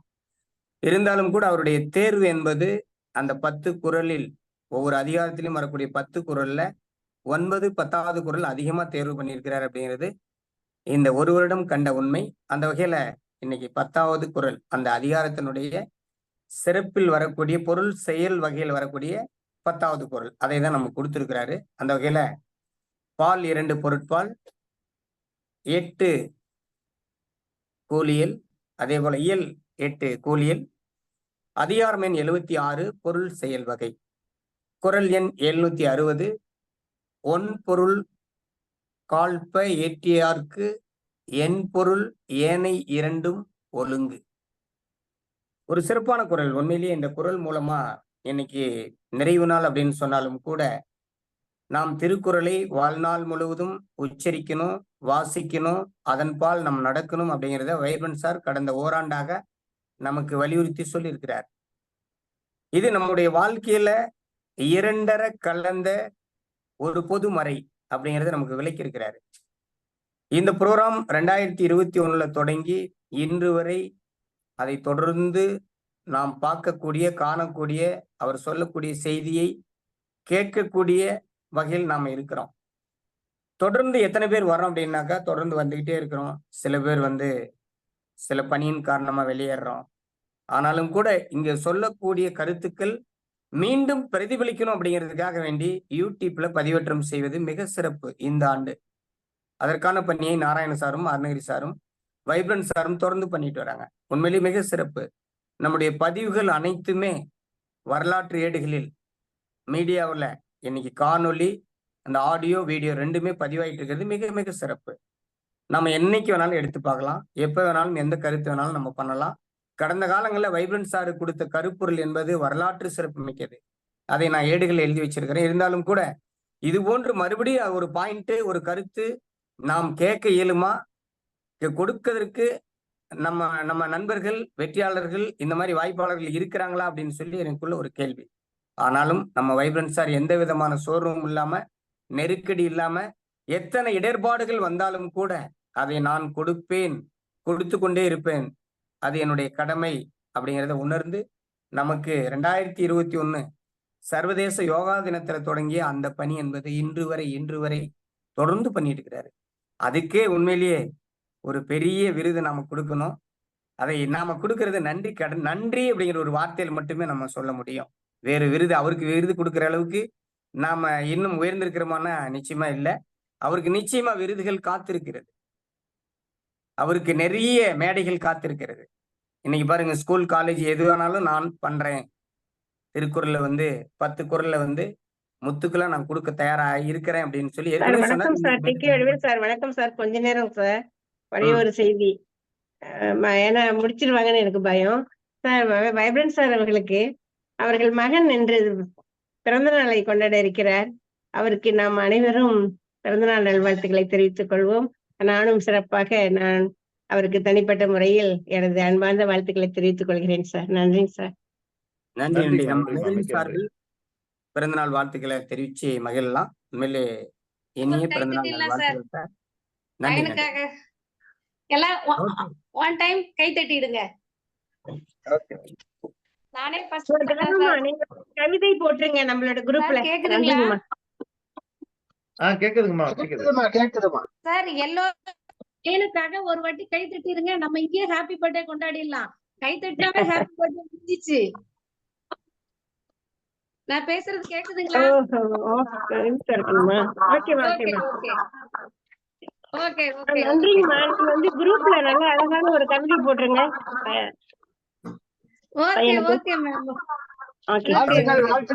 நன்றி வாழ்த்துக்கள் சார். தொடருங்க சார், மன்னிக்கவும். மிக்க நன்றி. ஒரு மிகப்பெரிய வாய்ப்பை நமக்கு கொடுத்து பொருளாதார மாற்றத்தை உருவாக்கி கொண்டிருக்கக்கூடிய வைப்ரன்ட் சாருக்கு நாம் தொடர்ந்து நன்றி சொல்லிட்டே இருக்கணும். அந்த வகையில இன்னைக்கு குறள் ஒரு சிறப்புமிக்க குறள் அதிகாரத்திலிருந்து நமக்கு கொடுத்திருக்கிறாரு. அந்த வகையில நமக்கு ஒன் பொருள் அப்படிங்கிற ஒரு விஷயத்த சொன்னார். ஒன் பொருள், பொருளை செய்தாக வேண்டும். அதை எப்படி செய்வது என்பது முக்கியம். பொருள் ஈட்டுவது, பொருள் சேர்ப்பது, பொருளை நாம் சொந்தமாக்குவது அப்படின்னு சொல்லி இருந்தாலும் கூட அதை எப்படி நாம் ஈட்டுவது அப்படிங்கிறத நம்ம கேள்வியை முன் வச்சாரு. ஒன் பொருள், நேர்மையாக, நியாயமாக, அறம் சார்ந்த நல்வழியில் பொருள் ஈட்ட வேண்டும். அறம் சார்ந்த நல்வழி, அறத்துக்கு மாறா நம்ம பண்ணவே கூடாது அப்படிங்கிறத நம்ம புரிஞ்சுக்க வேண்டிய ஒரு விஷயம். அதே போல அப்படி ஈட்டினால் என்ன நடக்கும் அப்படிங்கிறதையும் நமக்கு கேள்வியை முன் வச்சாரு, விளக்கமும் கொடுத்தாரு. அந்த வகையில ஒரு நல்ல சிந்தனையோட, நல்ல ஒரு நோக்கத்தோட நம்ம பொருள் ஈட்டும் போது வள்ளுவம் சொல்ற மாதிரி அறம் பொருள் இன்பம். அறவழியில் ஈட்டினால் மற்ற இரண்டும், அதாவது அறம் அப்படிங்கிறது ஒரு சிறப்பு. அந்த அறவழியில் ஈட்டக்கூடிய அந்த பொருள்கள் அத்தனையுமே பொருள் இன்பம். அந்த அறவழியில் ஈட்டக்கூடிய மற்ற இரண்டும் சேரும் அப்படின்னு சொல்றாரு. என்னது? பொருள் இன்பம். உதாரணத்துக்கு எளிய முறையில புரிய வச்சாரு. எப்படின்னா, ஒரு 2 செங்கல் வைக்கிறோம். அந்த செங்கலுக்கு இடையில அதை ஒட்ட வைப்பதற்காக நம்ம பேஸ்ட் கலவை தயார் பண்றோம். மணல், சிமெண்ட், இதை வச்சு நம்ம ஃபிட் பண்ணும்போது ரெண்டும் இணையும் அப்படின்னு சொல்லியிருக்கிறாரு. அறம், இடையில பொருள், அதற்கடுத்து இன்பம். அறம், பொருள், இன்பம். சிமெண்ட் கலவை போன்றது அந்த பொருள். அந்த பொருள் என்பது யாருக்கும் பாதிக்காத, நெருக்கடி தராம, சிரமத்தை கொடுக்காத வகையில் பொருள் ஈட்டினால் சிறப்பு அப்படிங்கிறத சொல்லியிருக்காரு. ஒரு அற்புதமான ஒரு தகவல் இது. அதே போல பொருள் செய்து கொண்டே இருக்க வேண்டும் அப்படிங்கிற ஆர்வமும் துடிப்பும் வேகமும் நமக்குள்ள இருந்துகிட்டே இருக்குது. எல்லாமே பொருள் சேர்த்தணும். ஒவ்வொரு நாளும் ஒவ்வொரு நிமிஷமும் நமக்குள்ள இருக்கக்கூடிய அந்த வேட்கை, அந்த தாகம், அது எப்படி இருக்க வேண்டும் அப்படின்னா நல்வழியில் அப்படின்னு குறிப்பிட்டிருக்கிறார். நல்வழினா எப்படி? அடுத்தவர் மகிழ்வினில், அடுத்தவர் நன்மையில், அடுத்தவர் முன்னேற்றத்தில், அடுத்தவர் வளர்ச்சியில், அடுத்தவர் ஆனந்தத்தில், இன்னும் நிறைய குறிப்பிட்டார். ஆக நாம் நமது வருமானம் மற்றவர் பாதிக்கும் வகையில் நிச்சயமா இருக்கக்கூடாது. உதாரணத்துக்கு நம்ம ஷியாம் சார் சொன்னார், மற்றவர் பாதித்து நெருக்கடியாகி வரக்கூடிய வருமானம் என்பது நமக்கு தேவையில்லாதது. அந்த வருமானம் என்பது நமக்கு தேவையா அப்படின்னு ஒரு கேள்வி முன் வச்சாருன்னு சொல்லி நம்ம குறிப்பிட்டார். அடுத்து நாம ஒரு பொருள் சேர்க்கும் போது பொன் பொருள் வேறு ஏதாவது வரும்போது அதை நாம் பெற்றுக்கொள்ள ஆசைப்படுறோம். உதாரணத்துக்கு பசி ருசி அறியாது அப்படின்னு உதாரணத்தை முன்னிலைப்படுத்தினார். என்ன அப்படின்னா, கொடுக்கிற போது நம்ம வாங்கிக்கிறோம், அது சரியா தப்பா அப்படின்னு யோசிப்பது கிடையாது. பசியாரிய பின் யோசிப்பது உண்டு, இது சரியா தப்பா. நான் ஒரு சமயம் கடுமையான நெருக்கடியில் இருந்த போது கூட, தொழில நெருக்கடி ஆயிடுச்சு, கடுமையான நெருக்கடியில் இருந்த போது எனக்கும் என்னுடைய சீனியர் சேலம் வாசனையான்னு ஒருத்தருப்பாரு, அவருக்கு 2 பேர்த்துக்குமே 1 லட்சம் ரூபாய் உங்களுக்கு வருமானம் தரேன் வாங்க அப்படின்னு சொல்லி ஒரு தொழில் கூப்பிட்டாங்க. அந்த தொழில் என்ன அப்படின்னா, சமுதாயத்துக்கு நெருக்கடி கொடுக்கக்கூடிய ஒரு தொழில். ஆனாலும் அவர் தொடர்ந்து எங்களை கூப்பிட்டுட்டே இருந்தாரு. ஒரு காரை கொடுக்குறேன், மாதம் 1 லட்சம் வருமானம், நீங்க ரூம்ல உட்காருங்க, அங்க வந்து வரக்கூடிய நபர்கிட்ட பேசுங்க போதும் அப்படின்னு ஒரு விஷயத்தை எங்க குறிப்பிட்டார். ஒரு வேலையை கொடுத்தார். அதை ஆய்வு செஞ்சு பார்க்கிற போது இது நமக்கு தேவையா, இது சமுதாயத்திற்கு முக்கியத்துவம் வாய்ந்த ஒரு ஒர்க்கா, இந்த ஒர்க்கில் வரக்கூடிய வருமானம் என்பது முக்கியமா, இந்த வேலை செய்யலாமா வேண்டாமான்னு யோசிச்சு பார்க்கிற போது இந்த வேலை வேண்டாம் சார்ன்னு நான் சொல்லி. காரணம் என்னன்னா, இது மக்களை பாதிக்கும், சமுதாயத்தை பின்னோக்கி செல்லக்கூடிய ஒரு ஒர்க்கு. அதுபோல நாம் பொருள் சேர்க்கும் போது இது சரியா தப்பா அப்படின்னு சொல்லி ஆய்வு பண்ணி நம்ம சேர்ப்பது சிறப்பு அப்படிங்கிறத வைப்ரன் சார் இன்னைக்கு அழகா புரிய வச்சிருக்கிறாரு. அதே போல பசி பணம் அனைவருக்கும் தேவைதான், ஆனால் அது அரண் சார்ந்த நிலையில் இருந்தால்தான் சிறப்புக்குரியது. அதே போல பற்று, பொருள் பற்று என்பது அறத்தை சார்ந்திருக்க வேண்டும். பற்று நமக்கு எல்லாத்துக்குமே இருக்குது, அறம் சார்ந்து இருந்தால் சிறப்பு. சில தொழில்களை நாம் முன்னிலைப்படுத்த முடியாத சூழல், நிறைய பேர் தொழில் பண்றோம், தொழில் செஞ்சிட்டு இருக்கிறாங்க, என்ன தொழில் பண்றான்னு சொல்லவே முடியாது. ஏன் அப்படின்னாக்கா, அது அறம் சார்ந்த தொழிலா அப்படின்னு பார்க்கும்போது அறம் சார்ந்துன்னு தான் சொல்லலாம். ஒரு ஆசிரியர், நான் ஆசிரியர் அப்படின்னா கூப்பிட்டு எல்லாத்தையும் சொல்றேன், நான் ஆசிரியர் ஆசிரியர்னு சொல்லலாம், இவர் வாத்தியார் வாத்தியார். ஆனா மற்ற தொழில் சொல்ல முடியாத நிலையில் கூட இருக்குது அப்படிங்கிறத குறிப்பிட்டார். உண்மைதான். ஆகவே சொல்லி வையுங்கள். என்னது, நல்ல நல்ல சூழல்ல நல்ல நிலையில பொருள் சேருங்க, சேர்த்துக்கிட்டே இருங்க அப்படின்னு சொல்லி வைங்க அப்படின்னு சொல்லி ஒரு பாயிண்ட் குறிப்பிட்டிருக்கிறாரு. ஆக பொருளை சரியாக கையாள வேண்டும், பொருளை சரியாக சேர்க்க வேண்டும். தவறினால் சுட்டுவிடும். எப்படி? மின்சாரம் மாதிரி. இன்னைக்கு பொருள் சேர்ப்பது பணம் சேர்ப்பது என்பது பஞ்சு மிட்டாய் மாதிரி. பஞ்சு மிட்டாய் தயார் பண்றதுக்கு சர்க்கரை போதும். அதே போல சோன் பப்படி என்பது நமக்கு சர்க்கரை தான் தேவைப்படுது. அது கஞ்சா பாவா காய்ச்சி அதை பண்ணும்போது அதனுடைய வலு வேற, பஞ்சு மிட்டாயினுடைய வலு வேற அப்படிங்கிறது குறிப்பிட்டார். ஆகவே சாதித்தவர்கள் அனைவருமே, சரித்திரம் படைத்த அனைவர்களுமே இன்னைக்கு சாதாரணமா வந்துட்டாங்களா அப்படின்னா வரல.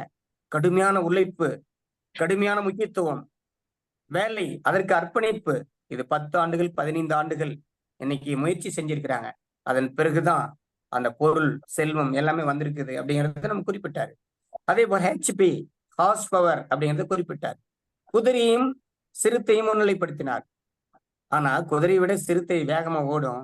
ஆனாலும் கூட குதிரை திறன் என்பது, குதிரை மேல எவ்வளவு வெயிட் வச்சாலுமே அந்த பாரத்தை சுமந்து கொண்டு ஓடக்கூடிய சக்தி குதிரைக்கு மட்டுமே உண்டு அப்படிங்கிறத நமக்கு தெல்ல தெளிவா விளக்கினார். உண்மைதான். ஆகவே நாம் குதிரை திறன், அந்த ஹார்ஸ் பவர் மாதிரி உறுதியான திடமான நம்பிக்கையோடு பொருள் சேர்க்கிறதுக்கு தயாராகணும். இன்னைக்கு அதிர்ஷ்டம் அப்படிங்கிற ஒரு விஷயத்தை குறிப்பிட்டாரு. ஏழுமலையாவும் நம்முடைய வைப்ரன்ஸ் சாரும் இணைப்பு வச்சு ஒரு சிறிய ஒரு பாயிண்ட் கொடுத்தாரு. அதிர்ஷ்டம் என்பது நீங்கள் ஏற்கனவே கொடுத்து வைத்திருக்க கூடிய அந்த புண்ணிய பலன்கள். ஏற்கனவே செய்த வேலைக்கு அப்போது கூலி கிடைக்காது, ஆனால் பிரபஞ்சம் ஏடுகளில் எழுதி கொண்டே வரும். அந்த ஏட்டில் எழுதியிருக்கக்கூடிய அந்த நல்ல விஷயங்களை முன்னிலைப்படுத்தி தான் நமக்கு ஒரு பரிசு கிடைக்குது. அது காரா இருக்கலாம், அல்லது வேறு எந்த விஷயமா கூட இருக்கலாம், நல்ல நட்பா கூட இருக்கலாம். நாம கூட இங்க வந்தது பூர்வ ஜென்ம பாக்கியம்தான். நாம் இங்க இணைஞ்சிருக்கிறது அத்தனை பேருமே பூர்வ ஜென்ம பந்த உறவு மூலமா தான் நம்ம இணைஞ்சிருக்கிறோம், பேசிட்டு இருக்கிறோம் உண்மையிலேயே. ஆகவே நாம் அதிர்ஷ்டம் அப்படிங்கிறத இந்த நிலையில தான் நம்ம பார்க்கணும்னு சொல்லியிருக்கிறாரு. ஆகவே நாம் தொடர்ந்து கொடுத்து கொண்டே இருக்க வேண்டும். தொடர்ந்து நல்ல கருத்துக்களை, எண்ணங்களை அரண் சார்ந்த நிலையில் தந்து கொண்டே இருக்க வேண்டும். அந்த மாதிரி நம்ம நேர்வழியில நாம் செய்து கொண்டே இருக்கும்போது நமக்கு வரக்கூடிய பொருளும் நேர்வழியில் வரும் அப்படிங்கிறத ஆழமா பதிவு பண்ணிருக்கிறாரு. ஆகவே ஒன் பொருள் அப்படிங்கிற அந்த பொருள் அரண் சார்ந்த நிலையில் இருந்தால் நாமும் சிறக்க முடியும். நம்மை சார்ந்து இருக்கக்கூடிய நம்முடைய குடும்ப உறுப்பினர், வரக்கூடிய வம்சாவளி அத்தனையுமே ஒரு சிறப்பான நலமான வளமான வாழ்க்கையை வாழ முடியும் அப்படிங்கிற கருத்தை நம்மோடு பகிர்ந்து கொண்டார் வைப்ரன்ட் சார். உண்மையிலேயே அவருக்கு இந்த நேரத்தில் நன்றி தெரிவித்துக் கொண்டு, இந்த புரோகிராமில் கடந்த ஓராண்டாக நம்மோடு பயணம் செய்த அத்தனை நண்பர்களையும் சகோதர சகோதரர்களையும் வாழ்த்தி கருத்துரை வழங்கிய நல்ல உள்ளங்கள் தொடர்ந்து கருத்துரை வழங்கிட்டே இருக்கிறாங்க. கூட்டு பிரார்த்தனை, இறைவணக்கம். நேத்து கூட மேடம் இறைவணக்கம் இன்னைக்கு தன்னுடைய குரல் அசைவின் மூலமா கொடுத்தாங்க. மற்ற அனைவருக்கும் இந்த நேரத்தில் நன்றி தெரிவித்துக் கொண்டு, நாளைய தினம் ஒரு சிறப்பான தொடக்கம் அப்படிங்கிறத குறிப்பிட்டாரு. நம்மளே தலைப்பும் கேட்டார். ஆனால் நம்ம தலைப்பு சரியா சொல்ல முடியல. எதை சொல்லுவது, எதை விடுவது? ஏழுமலையா சொன்ன மாதிரி நாளைக்கு தலைப்பு பொருட்களை உருவாக்கும் வல்லமை கொண்ட கருப்பொருட்கள். ஒரு சிறப்புமிக்க ஒரு தலைப்பு தான். 4ஆம் ஆண்டு துவக்கம், சர்வதேச யோகா தினம் நாளைக்கு. இந்த நல்ல நாள்ல நிச்சயமா ஒரு புதிய எழுச்சியோட, புதிய உற்சாகத்தோட புதிய விஷயத்தை நம்ம கொடுக்க வைப்ரன்ட் சார் தயாரா இருக்கிறாரு. நிச்சயம் நாம் வெற்றி பெறுவோம், சாதிப்போம், சரித்திர ஏடுகளில் இடம் பெறுவோம். அதற்கு நிச்சயம் வைப்ரன்ட் சார் உறுதுணையாக இருப்பார் என கூறிக்கொண்டு, இந்த நல்ல வாய்ப்புக்கு நன்றி பாராட்டி விடைபெறுகிறேன். நன்றி, வணக்கம். நன்றி நன்றி நன்றி ஐயா. ஒரு நிறைவுரையை சிற்றுரையாக இல்லாமல் ஒரு பேருரையாக அப்படியே அடைமொழி பொழிவது போல பொழிந்து நிறுத்தி இருக்கிறீர்கள். மிகச் சிறப்பு.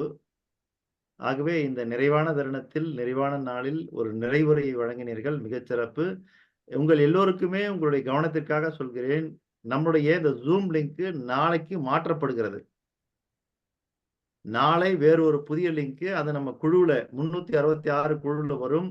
குழுவுல அல்லாதவர்களுக்கு அனுப்ப வேண்டும் என்றால் எடுத்து அதிலிருந்து அனுப்புங்கள் என்று கேட்டுக்கொள்கிறேன். ஆகவே நாளை முதல் லிங்க் மாற்றப்படுகிறது. ஆகவே நாளை முதல் புது லிங்க்குள்ள வந்துருங்கன்னு கேட்டுக்கொள்கிறேன். சரிங்களா? நன்றி சார். நன்றி. இதே லிங்க்ல வந்து இல்ல, இதே லிங்க்குள்ள வந்து முட்டி மோதி பார்த்துட்டு ஐயா கிடைக்கவே இல்லைன்னு அப்புறம் சொல்லக்கூடாது. நாளை புது லிங்க்ல வந்துருங்க.